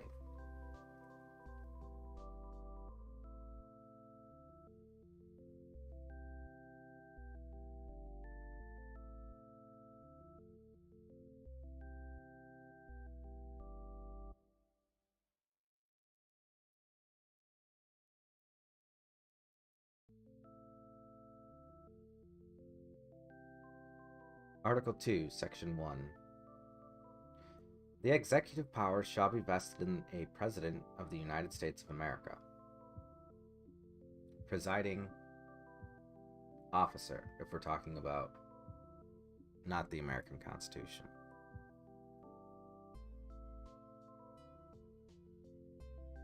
It's like a CEO. He shall hold his office during the term of 4 years and, together with the Vice President chosen for the same term, be elected as follows. Each state shall appoint, in such manner as the legislature thereof may direct, a number of electors equal to the whole number of senators and representatives to which the state may be entitled in the Congress, but no senator or representative or person holding an office of trust or profit under the United States shall be appointed and elector. The electors shall meet in their respective states and vote by ballot for 2 persons, of whom one at least shall not be an inhabitant of the same state with themselves.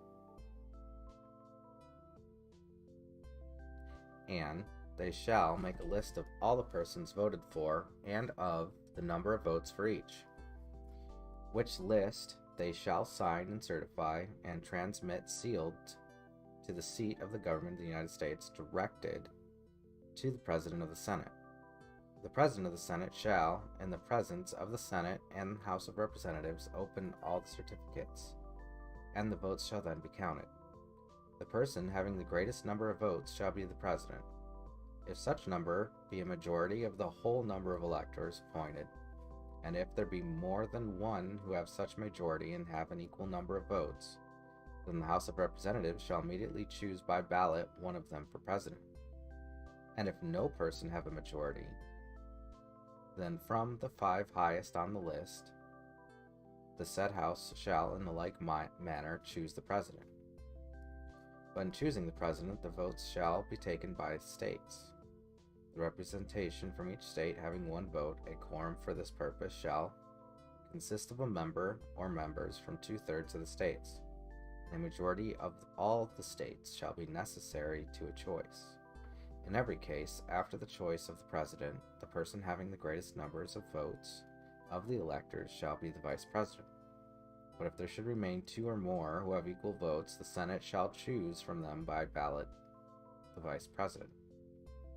The Congress may determine the time of choosing the electors, and the day on which they shall give their votes, which day shall be the same throughout the United States.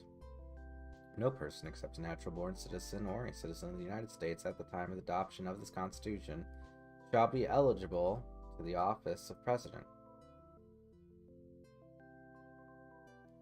Neither shall any person eligible to that office who shall not have attained the age of 35 years and been 14 years a resident within the United States.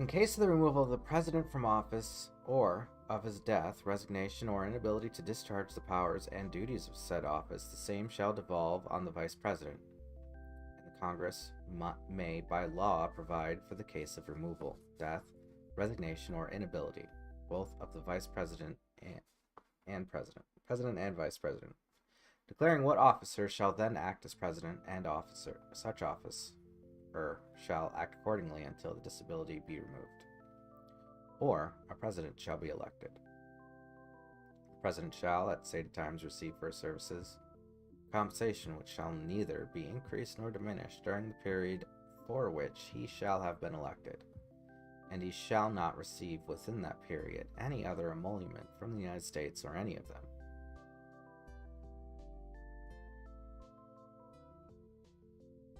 Before he enter on the execution of his office, he shall take the following oath or affirmation. I do solemnly swear or affirm that I will faithfully execute the office of the President of the United States, and will to the best of my ability preserve, protect, and defend the Constitution of the United States.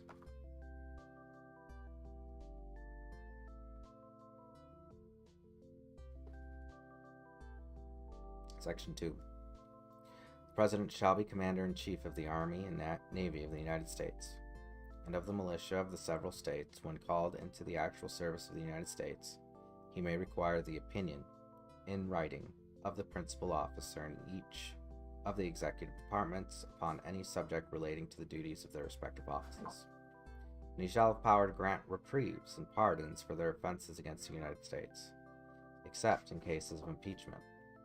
He shall have power, by and with the advice and consent of the Senate, to make treaties, provided 2/3 of the senators present concur, and he shall nominate, and, by and with the advice and consent of the Senate, shall appoint ambassadors, other public ministers, and consuls, judges of the Supreme Court, and all other officers of the United States, whose appointments are not herein otherwise provided for, and which shall be established by law. But Congress may, by law, vest the appointment of such inferior officers, as they think proper, in the President alone, in the courts of law, or in the heads of departments. The President shall have power to fill up all vacancies that may happen during the recess of the Senate, by granting commissions which shall expire at the end of their next session. He shall, from time to time, this is Section 3, give to the Congress information of the state of the Union, and recommend to their consideration such measures as he shall judge necessary and expedient. He may, on extraordinary occasions, convene both houses, or either of them, and in case of disagreement between them with respect to the time of adjournment, he may adjourn them to such time as he shall think proper. He shall receive ambassadors and other public ministers. He shall take care that the law be faithfully executed, and shall commission all the officers of the United States. Section 4. The President, Vice President, and all civil officers of the United States shall be removed from office on impeachment for, and conviction of, treason, bribery, or other high crimes and misdemeanors. Article 3, Section 1. The judicial power of the United States shall be vested in one Supreme Court, and in such inferior courts as the Congress may from time to time ordain and establish. The judges, both of the Supreme and inferior courts, shall hold their offices during good behavior, and shall, at stated times, receive for their services a compensation, which shall not be diminished during their continuance in office. Section 2. The judicial power shall extend to all cases in law and equity, arising under this Constitution, the laws of the United States, and treaties made, or which shall be made, under their authority, to all cases affecting ambassadors, other public ministers, and consuls, to all cases of admiralty and maritime jurisdiction, to controversies to which the United States shall be a party, to controversies between two or more states, between a state and citizen of another state, between citizens of different states, between citizens of the same state claiming lands under grants of different states, and between a state or the citizens thereof and foreign states, citizens, or subjects. In all cases affecting ambassadors, other public ministers, and consuls, and those in which a state shall be party, the Supreme Court shall have original jurisdiction. In all the other cases before mentioned, the Supreme Court shall have appellate jurisdiction, both as to law and fact, with such exceptions and under such regulations as the Congress shall make. The trial of all crimes except in cases of impeachment shall be by jury, and such trials shall be held in the state where the said crime shall have been committed. But when not committed within any state, the trials shall be at such place or places as the Congress may by law have directed. 3. Treason against the United States shall consist only in levying war against them, or in adhering to their enemies, giving them aid and comfort. No person shall be convicted of treason unless on the testimony of 2 witnesses to the same overt act, or on confession in open court. Congress shall have power to declare the punishment of treason, but no attainder of treason shall work corruption of blood or forfeiture except during the life of the person attained. Corruption of blood.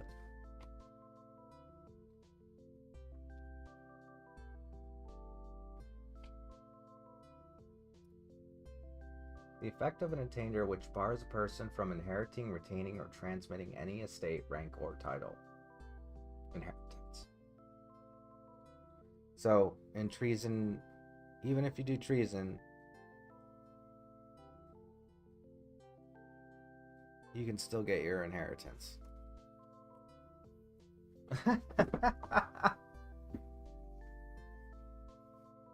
Wow. I don't know, it's good and bad. I don't know what to think about that section.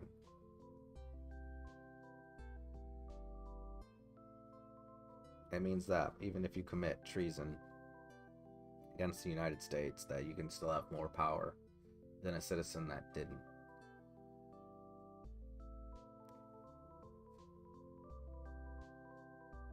Which, I don't know what to think about that, but that was probably put in there to ensure that people still have the ability to live their life.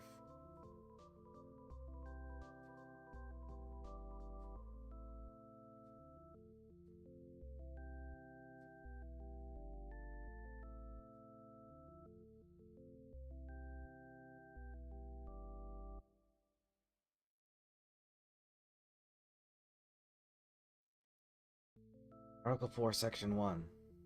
Full faith and credit shall be given in each state to the public acts, records, and judicial proceedings of every other state, and the Congress may, by general laws, prescribe the manner in which such acts, records, and proceedings shall be proved and effect thereof.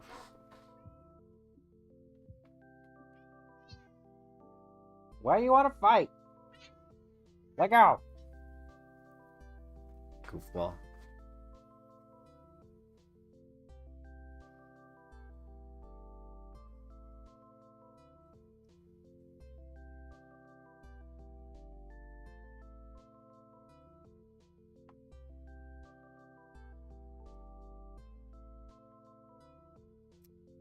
He's plotting.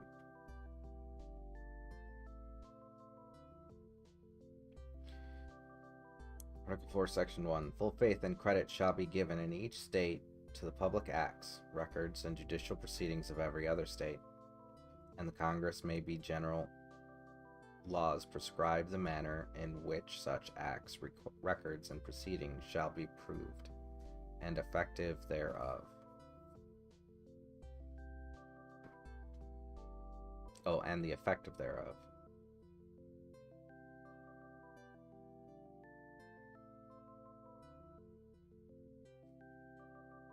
Section 2. The citizens of each state shall be entitled to all privileges and immunities of the citizens in several states.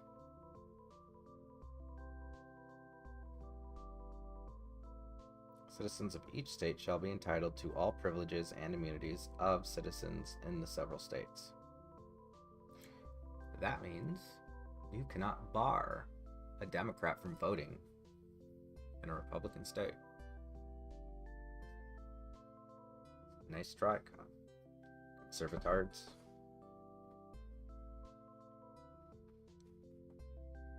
Sorry.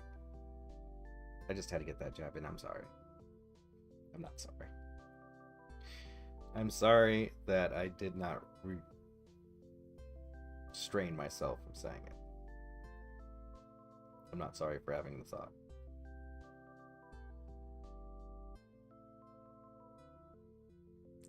A person charged in any state with treason, felony, or other crime, who shall flee from justice and be found in another state, shall, on demand of the executive authority of the state from which he fled, be delivered up to be removed to the state having jurisdiction of the crime.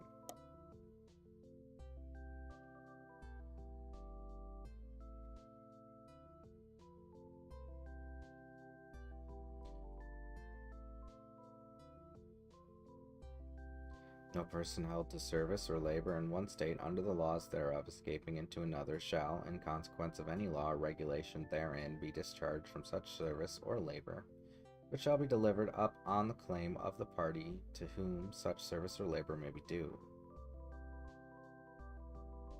Section 3. New states may be admitted by the Congress into this Union, but no new state shall be formed or erected within the jurisdiction of any other state, nor any state be formed by the junction of two or more states, or parts of states, without the consent of the legislature of the states concerned as well as of the Congress. That means we could redistrict the entire United States if we wanted to. I mean, the states would have to agree to it, but if we wanted to. Congress shall have power to dispose of and make all needful rules and regulations respecting the territory or other property belonging to the United States, and nothing in this Constitution shall be so construed as to prejudice any claims to the United States or of any particular state. Section 4. The United States shall guarantee to every state in this Union a republican form of government, and shall protect each of them against invasion, and on application of the legislature or of the executive, when the legislature cannot be convened, against domestic violence. Article 5. The Congress, whenever 2/3 of both houses shall deem it necessary, shall propose amendments to this Constitution, or, on the application of the legislatures of 2/3 of the several states, shall call a convention for proposing amendments, which, in either case, shall be valid to all intents and purposes as part of this Constitution. When ratified by the legislatures of 3/4 of the several states, or by conventions in 3/4 thereof, as the one or the other mode of ratification may be proposed by the Congress, provided that no amendment which may be made prior to the year 1808 shall in any manner affect the 1st and 4th clauses in the 9th section of the 1st article, and that no state, without its consent, shall be deprived of its equal suffrage in the Senate. Article 6. All debts, contracted, and engagements entered into before the adoption of this Constitution shall be as valid against the United States under this Constitution as under the Confederation. This Constitution and the laws of the United States, which shall be made in pursuance thereof, and all treaties made, or which shall be made under the authority of the United States, shall be the supreme law of the land, and the judges in every state shall be bound thereby, anything in the Constitution or any laws of the state to the contrary notwithstanding. The senators and representatives before mentioned, and the members of the several state legislatures, and all executive and judicial officers, both of the United States and of the several states, shall be bound by oath or affirmation to support this Constitution, but no religious test shall ever be required as a qualification to any office or public trust under the United States. Article 7. The ratification of the conventions of the 9 states shall be sufficient for the establishment of this Constitution between the states, so ratifying the same. The word "the" being interlined between the 7th and 8th lines of the first page, the word "30" being partly written on an erasure in the 15th line of the first page. The word is tried being interlined between the 32nd and 33rd lines of the first page, and the word the being interlined between the 43rd and 44th lines of the second page. Done in convention by the unanimous consent of the United States, present the 17th day of September in the year of our Lord 1787, and of the independence of the United States of America. The 12th, and witnesses whereof we have hereunto subscribed our names.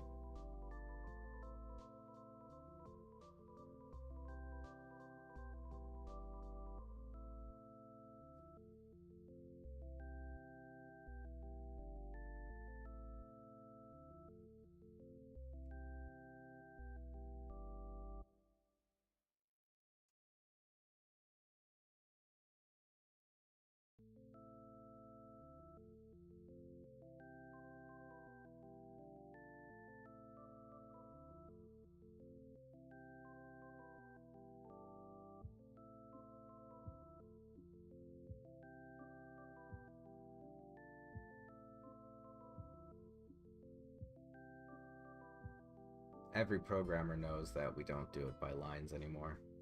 We can do sections in our documents and refer to those sections.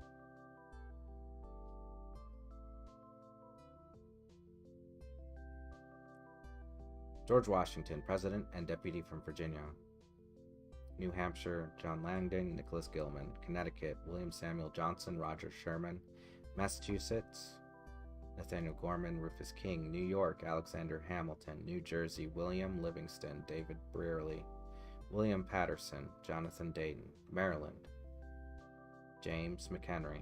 Daniel of St. Though Jennifer. Daniel Carroll, Virginia. John Blair. James Madison, June.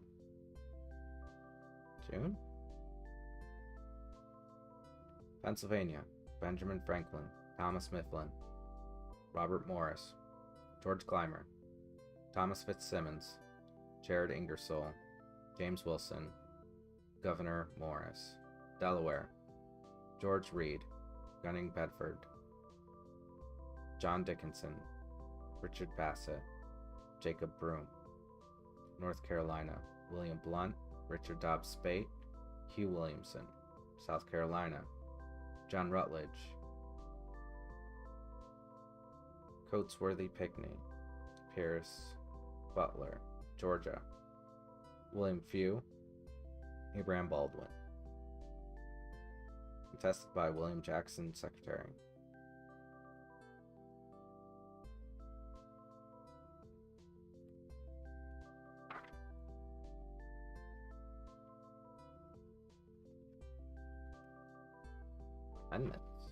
Amendments. The Constitution of the United States. Amendment 1.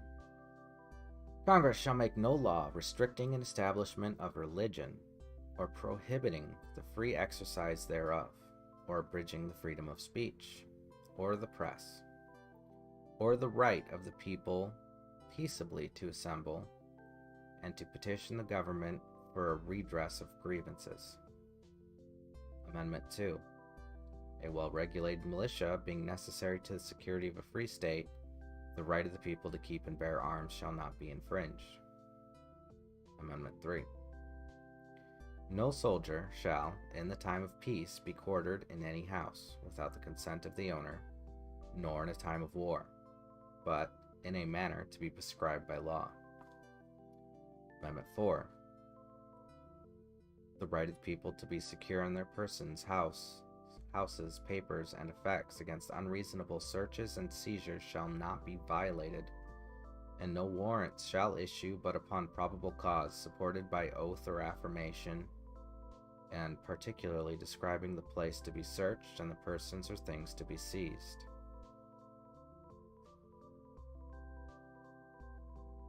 Amendment 5. No person shall be held to answer for a capital or otherwise infamous crime, unless on a presentment or indictment of a grand jury, except in cases arising in the land or naval forces, or in the militia, when in actual service in the time of war or public danger, nor shall any person be subject, for the same offense, to be twice put in jeopardy of life or limb, nor shall be compelled in any criminal case to be a witness against himself, not be deprived of life, liberty, or property, without due process of law, nor shall private property be taken for public use without just compensation. Amendment 6. In all criminal prosecutions, the accused shall enjoy the right to a speedy and public trial by an impartial jury of the state and district wherein the crime shall have been committed, which district shall have been previously ascertained by law, and to be informed of the nature and cause of the accusation, to be confronted with the witness against him, to have compulsory process for obtaining witnesses in his favor, and to have the assistance of counsel for his defense. Amendment 7. In suits at common law, where the value in controversy shall exceed $20, the right of trial by jury shall be preserved, and no fact tried by a jury shall be otherwise re-examined in any court of the United States than according to the rules of the common law. Amendment 8. Excessive bail shall not be required, nor excessive fines imposed, nor cruel and unusual punishments inflicted.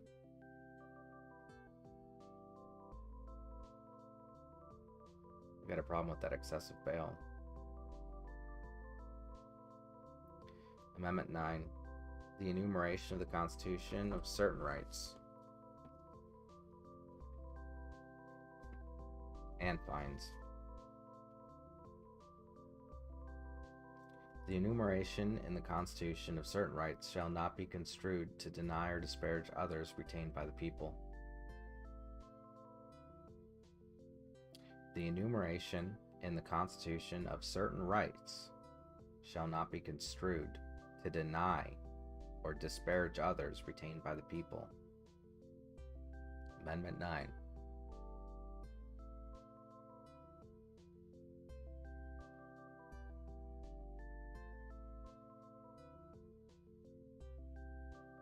Which means that just because it says that somebody gets certain rights does not mean that others do not.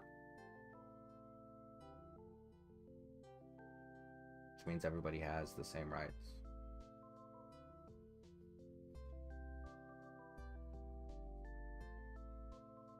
Amendment 10. The powers not delegated to the United States by the Constitution, nor prohibited by it to the states, are reserved to the states respectively, or to the people.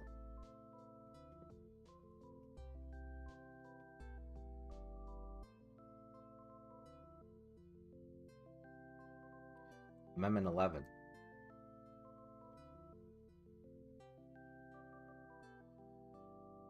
Passed by Congress, March 4th, 1794, ratified February 7th, 1795. Note, Article 3, Section 2 of the Constitution was modified by the 11th Amendment.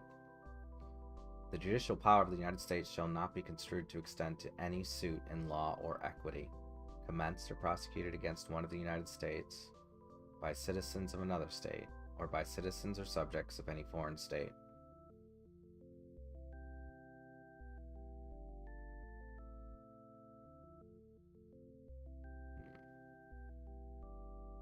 Amendment 12, passed by Congress December 9th, 1803, ratified June 15, 1804. Note, a portion of Article 2, Section 1 of the Constitution was superseded by the 12th Amendment. The electors shall meet in their respective states and vote by ballot for President and Vice President, one of whom, at least, shall not be an inhabitant of the same state with themselves. They shall name in their ballots the person voted for as President, and in distinct ballots the person voted for as Vice President. And they shall make distinct lists of all persons voted for as President, and of all persons voted for as Vice President, and of the number of votes for each, which lists they shall sign and certify, and transmit sealed in the seat of the government of the United States, directed to the President of the Senate.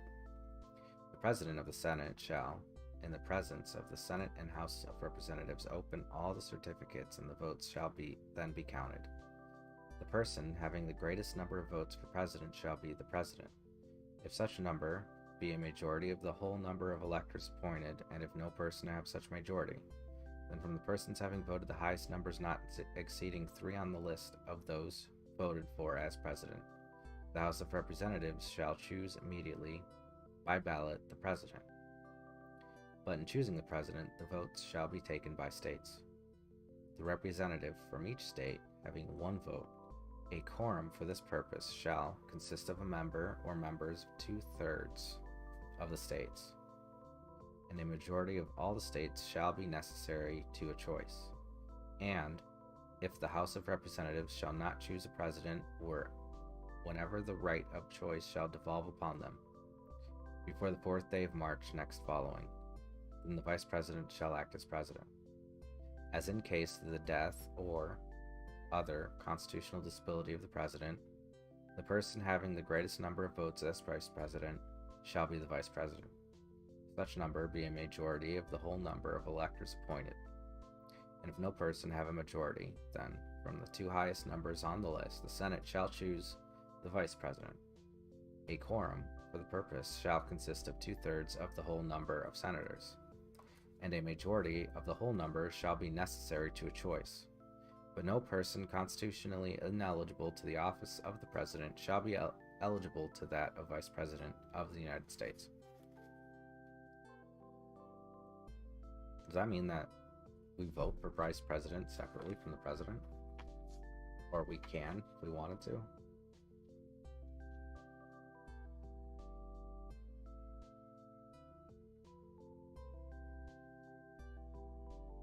They can't be the same state. Oh no, they're the same. President and Vice President.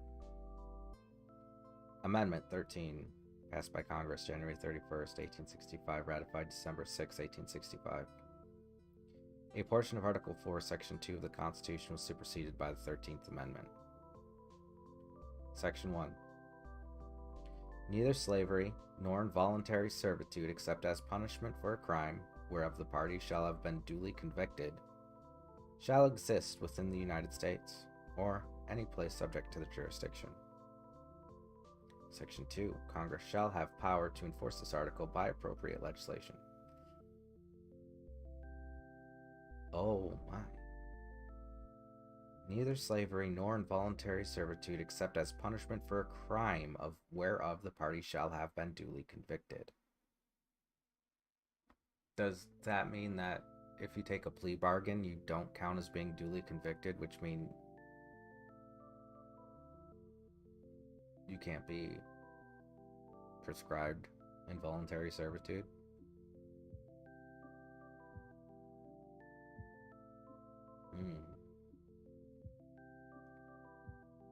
Amendment 14, passed by Congress June 13, 1866, ratified July 9, 1868. Note, Article 1, Section 2 of the Constitution was modified by Section 2 of the 14th Amendment. Section 1. All persons born or naturalized in the United States and subject to the jurisdiction thereof are citizens of the United States, and of the state wherein they reside. No state shall make or enforce any law which shall abridge the privileges or immunities of citizens of the United States. That's right, Florida. Nor shall any state deprive any person of life, liberty, or property without due process of law, nor deny to any person within its jurisdiction equal protection of the laws. That's right.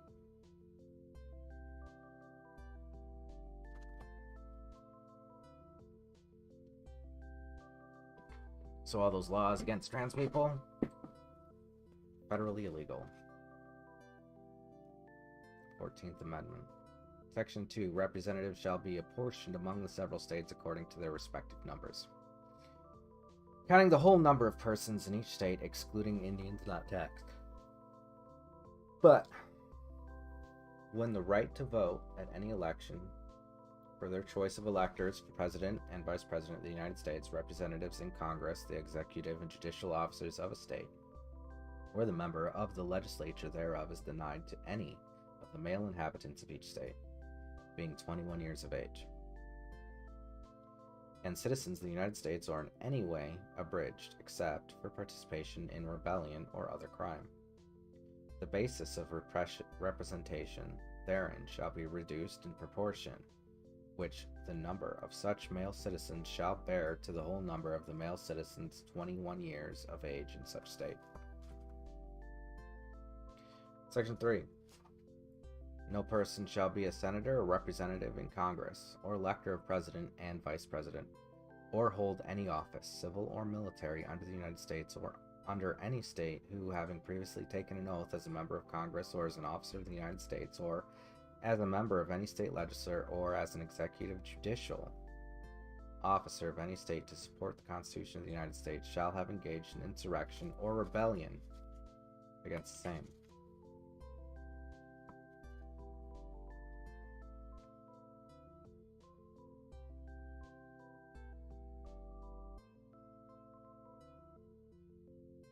That means that President Trump is convicted of insurrection, inciting insurrection, then he can't be president.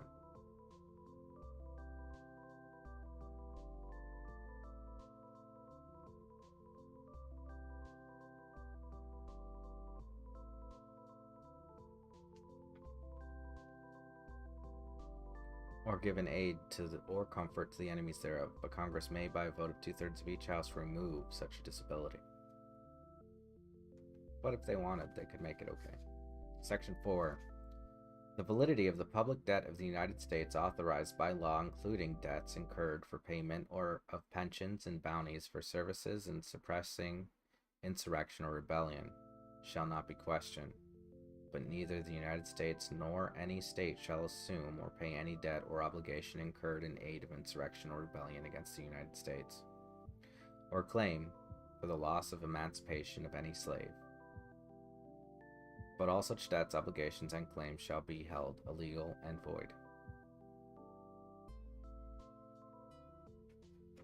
So, the people on January 6th,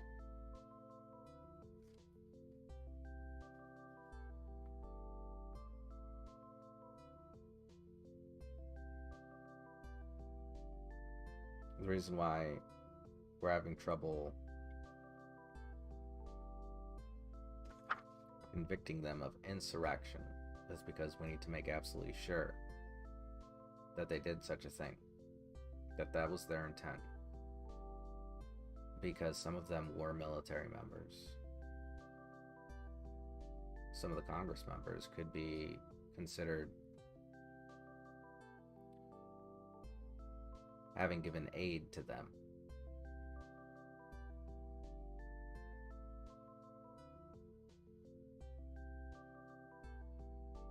So the question is, were they trying to uphold the Constitution?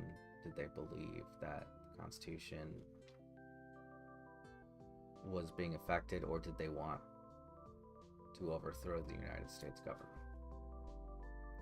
That's a question that has to be answered by the courts. This will affect a lot of people in very negative ways. And potentially the stability of our government and military, depending.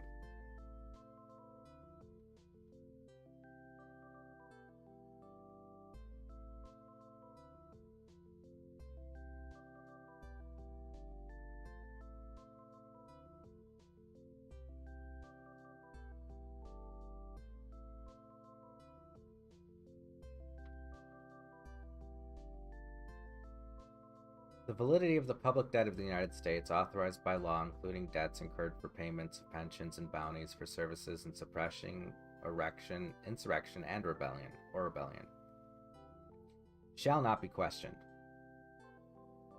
But neither the United States nor any state shall assume or pay any debt or obligation incurred in aid of insurrection or rebellion against the United States, or any claim for the loss of emancipation of any slave, but all such debts, obligations, and claims shall be held illegal and void.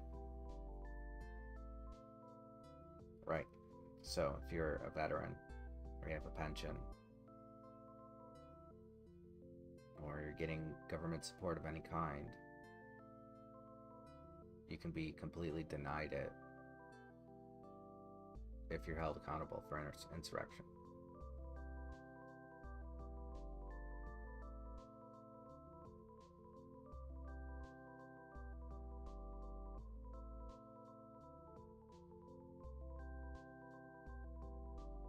which means you'll lose your pension, and that would really suck.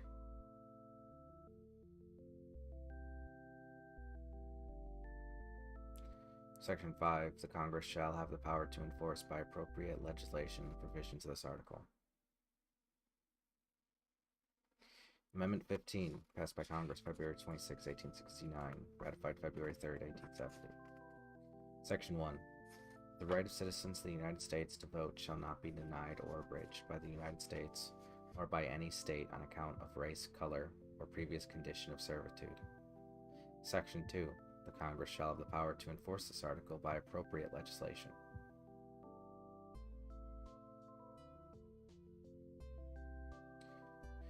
Amendment 16, passed by Congress July 2, 1909, ratified February 3, 1913.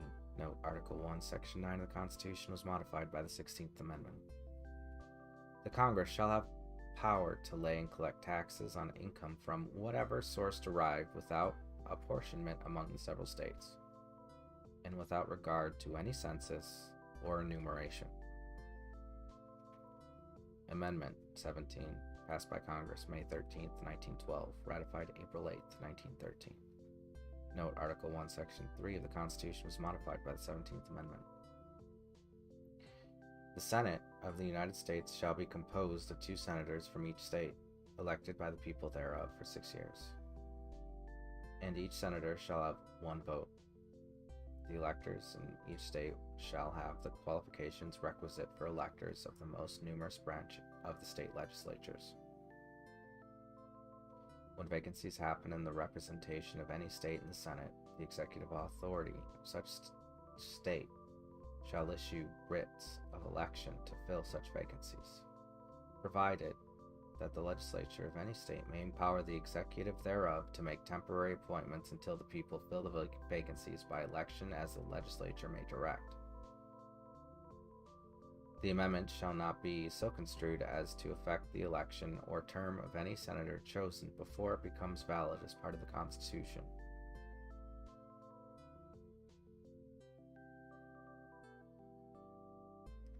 Amendment 18, passed by Congress December 18, 1917, ratified January 16, 1919, repealed by the 21st Amendment. Section 1. After 1 year from the ratification of this article, the manufacture, sale, or transportation of intoxicating liquors within the importation thereof into or the exportation thereof from the United States and all territories subject to the jurisdiction thereof for beverage purposes is hereby prohibited. Section 1. The Congress and the several states shall have concurrent power to enforce this article by appropriate legislation. Section 3. Oh, the other one was Section 2, that's a typo. Section 3. This article shall be inoperative unless it shall have been ratified as an amendment to the Constitution by the legislatures of the several states, as provided in the Constitution, within 7 years from the date of the submission hereof to the states by the Congress.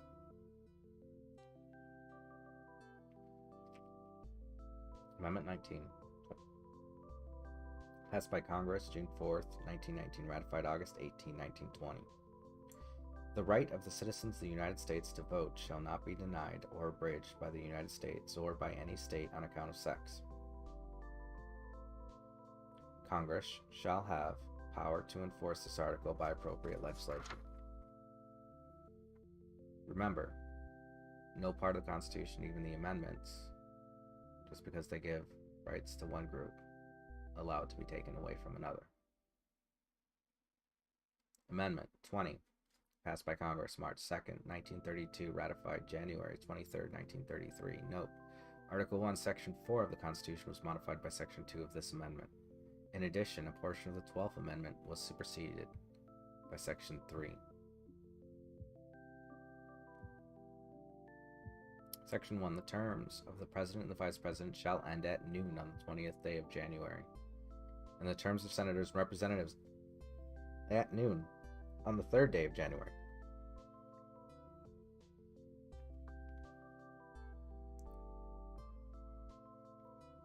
Of the years in which such terms would have ended if this article had not been ratified, and the terms of their successors shall then begin.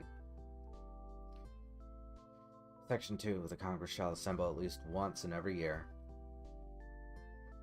Such meeting shall begin at noon on the 3rd day of January, unless they shall, by law, appoint a different day.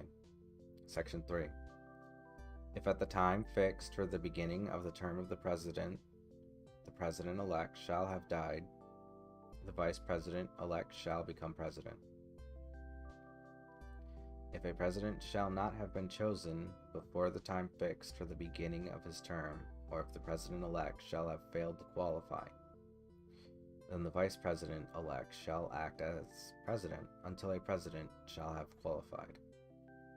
And the Congress may, by law, provide for the case wherein neither a President-elect nor a Vice President-elect shall have qualified, declaring who shall then act as President, or the manner in which one who is to act shall be selected, and such person shall accordingly until a President or Vice President shall have been qualified. Section 4. The Congress may by law provide for the case of the death of any persons from whom the House of Representatives may choose a President whenever the right of choice shall have devolved upon them, and for the case of the death of any of the persons from whom the Senate may choose a Vice President whenever the right of choice shall have devolved upon them. Section 5. Sections 1 and 2 shall take effect on the 15th day of October following the ratification of this article. Section 6. This article shall be inoperative unless it shall have been ratified as an amendment to the Constitution by the legislatures of 3/4 of the several states within 7 years from the date of its submission.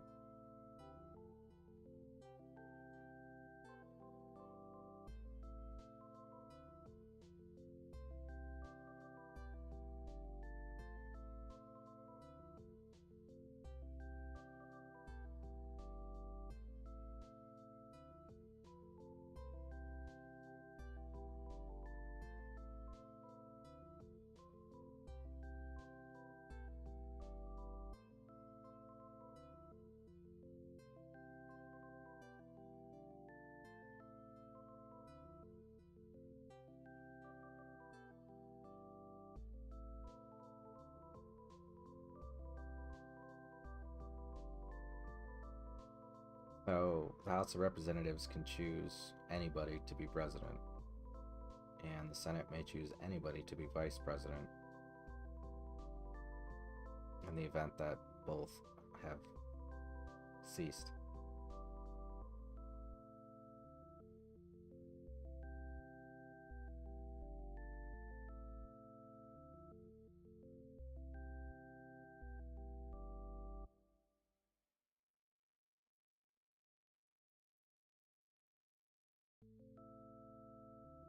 This article shall be inoperative unless it shall have been ratified as an amendment to the Constitution by the legislature of 3/4 of the several states within 7 years from the date of its submission.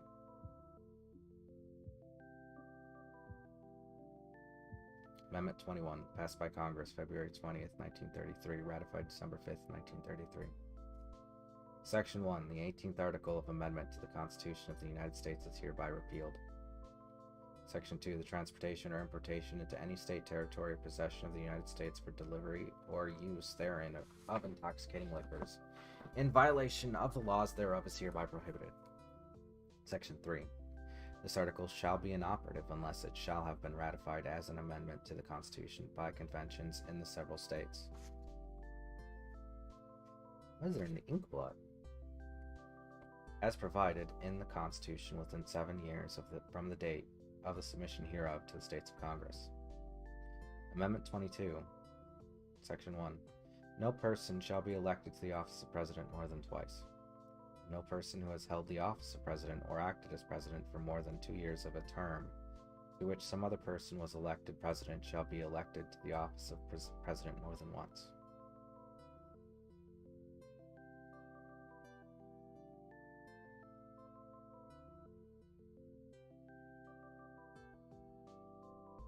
But this article shall not apply to any persons holding the office of President when this article is proposed by Congress.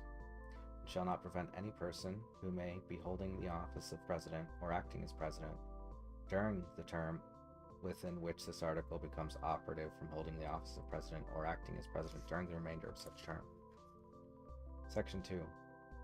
This article shall be inoperative unless it shall have been ratified as an amendment to the Constitution by the legislation of 3/4 of the several states within 7 years from the date of its submission to the states by the Congress. Amendment 23, passed by Congress for June 16, 1960, ratified March 29, 1961. Section 1.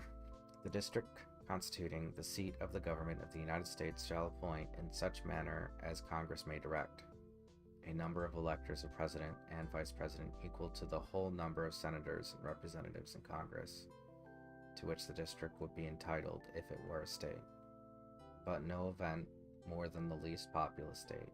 They shall be in addition to those appointed by the states, but they shall be considered for the purposes of the election of the President and Vice President to be electors appointed by a state, and they shall meet in the district and perform such duties as provided by the 12th Article of Amendment. Section 2. The Congress shall have power to enforce this article by appropriate legislation. Amendment 24, passed by Congress August 27, 1962, ratified January 23, 1964. Section 1. The right of the citizens of the United States to vote in any primary or other election for President or Vice President, for electors for President or Vice President, or for Senator or Representative in Congress shall not be denied or abridged by the United States or any state by reason of failure to pay any poll tax or other tax. Section 2. The Congress shall have power to enforce this article by appropriate legislation.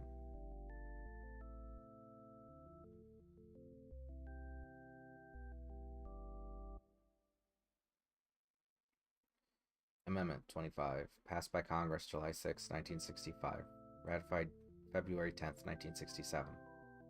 Note, Article 2, Section 1 of the Constitution was affected by the 25th Amendment. Section 1. In case of the removal of the President from office, or of his death or resignation, the Vice President shall become President. Section 2.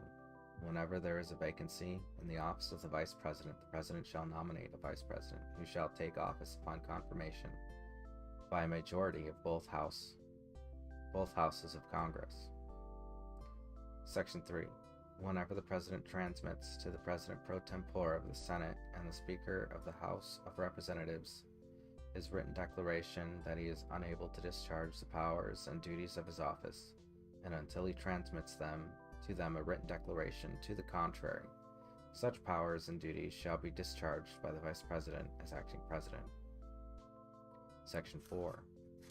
Whenever the Vice President and a majority of either the principal officers of the executive departments or of such other body as Congress may law provide transmit to the President pro tempore of the state, the Senate, and the Speaker of the House of Representatives their written declaration that the President is unable to discharge the powers and duties of his office, the Vice President shall immediately assume the powers and duties of the office as acting President.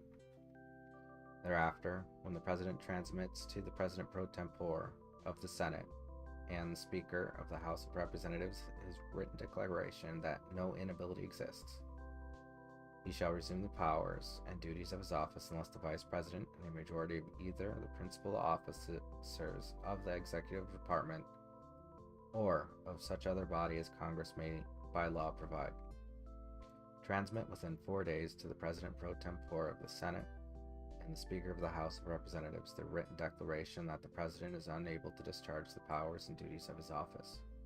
Thereupon Congress shall decide the issue, assembling within 48 hours for that purpose, if not in session. If the Congress, within 21 days after receipt of the latter written declaration, or if Congress is not in session within 21 days after Congress is required to assemble, determines by 2/3 vote of both houses that the President is unable to discharge the powers and duties of his office, the Vice President shall continue to discharge the same as acting President. Otherwise, the President shall resume the powers and duties of his office. Amendment 26, passed by Congress March 23, 1971, ratified July 1, 1971. Note, Section 2 of the 14th Amendment was modified by Section 1 of the 26th Amendment. Section 1.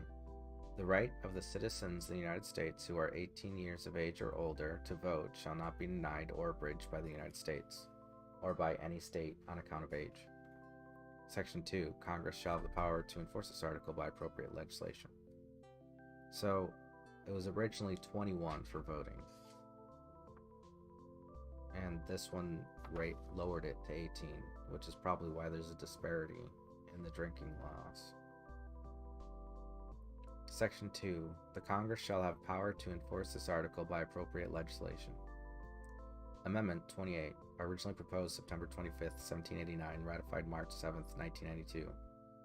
No law varying the compensation for the series of the senators and representatives shall take effect until an election of representatives shall have intervened.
I have a lot of thoughts right now.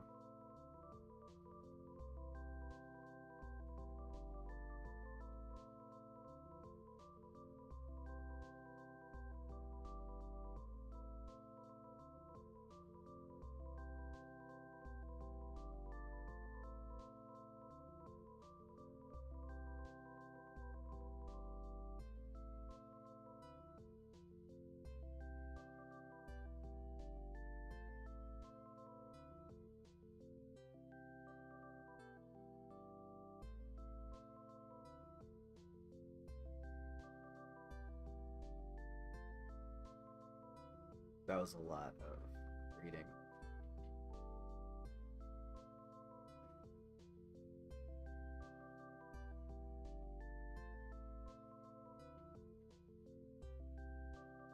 I'm not sure I fully understand the whole thing yet.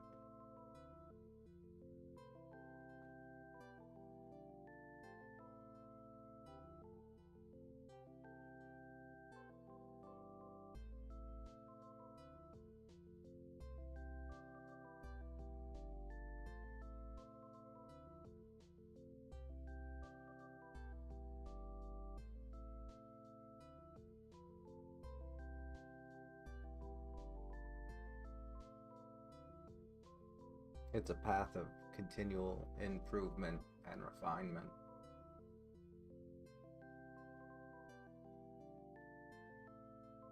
And what I'm thinking about is where the Constitution started to where it is now.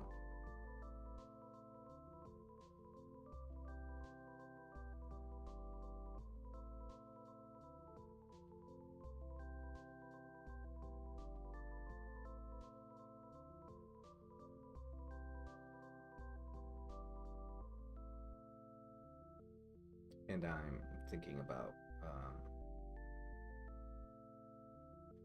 people on January 6th. Where should they stand if they stand to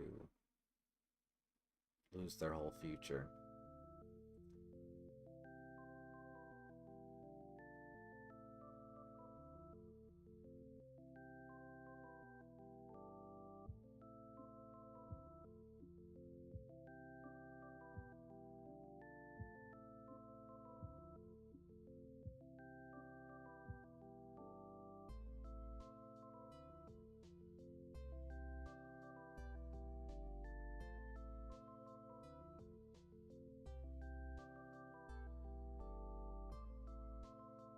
And I wonder why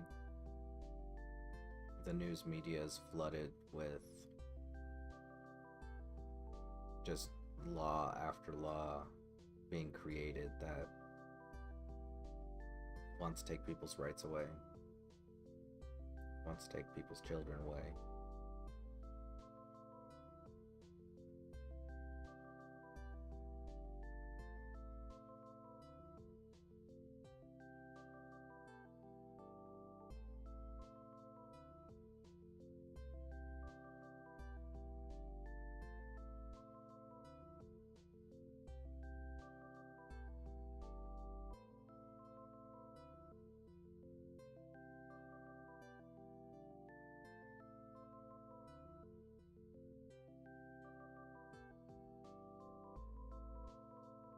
For all the problems that I have with my family, I don't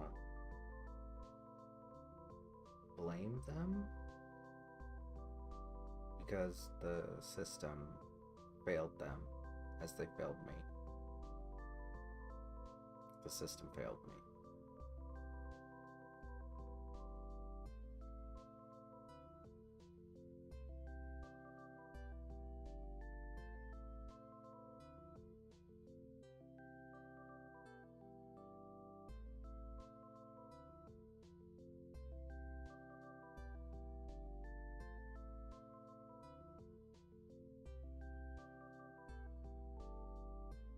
There's a lot of ignorance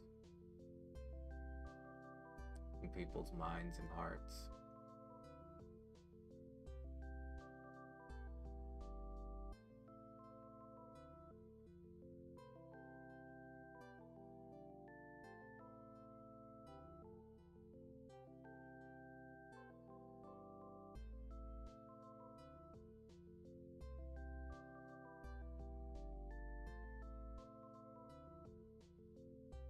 You know, that culminate in such long-term rivalry as between Edison and Tesla, but Tesla doesn't have the ability to defend himself anymore.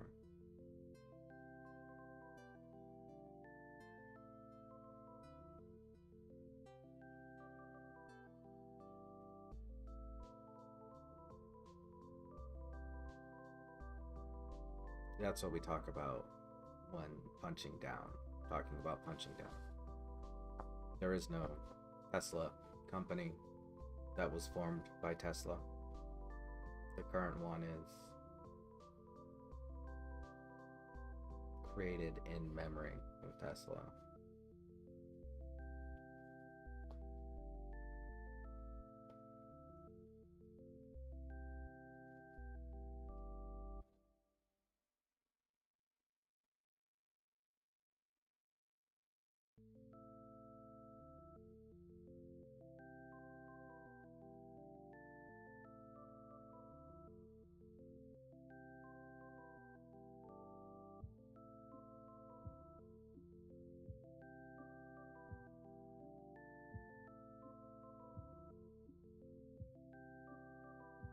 One of the good arguments on the anti-unionist side is mandatory dues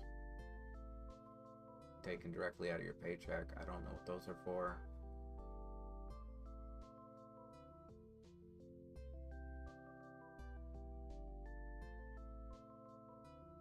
Unionizing is super important so that employees can get a better deal with their employer.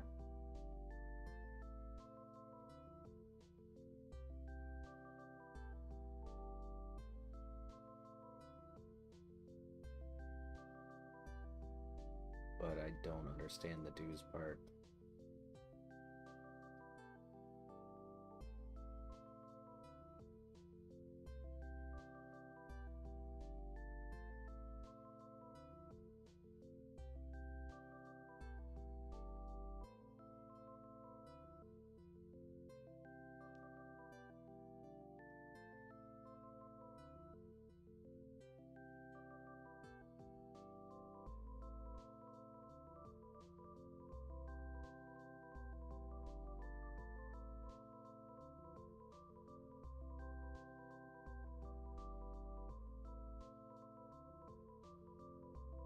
Or the union busting part, for that matter.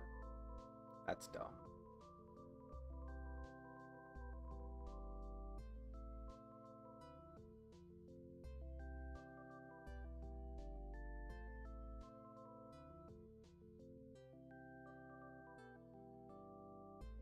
Though I guess they could be afraid that a well-organized mob could destroy the whole company in general, which is possible.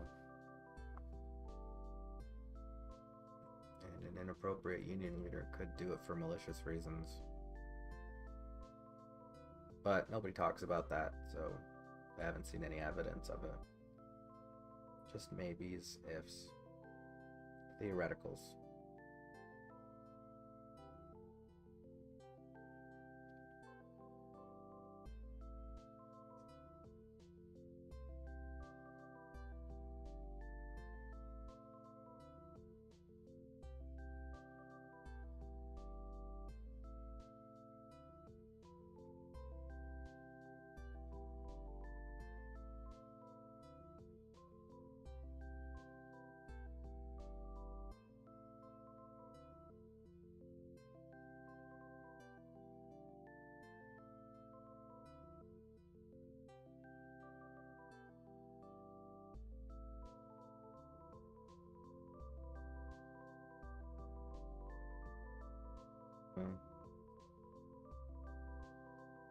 I'm gonna go eat dinner. Thanks for listening to me. What am I gonna stream next? Am I gonna stream next? Do I have a schedule? I don't have a schedule. I am working out legal issues and having to move, so it's still gonna be wonky until the end of the month at least. Anyway, thanks again.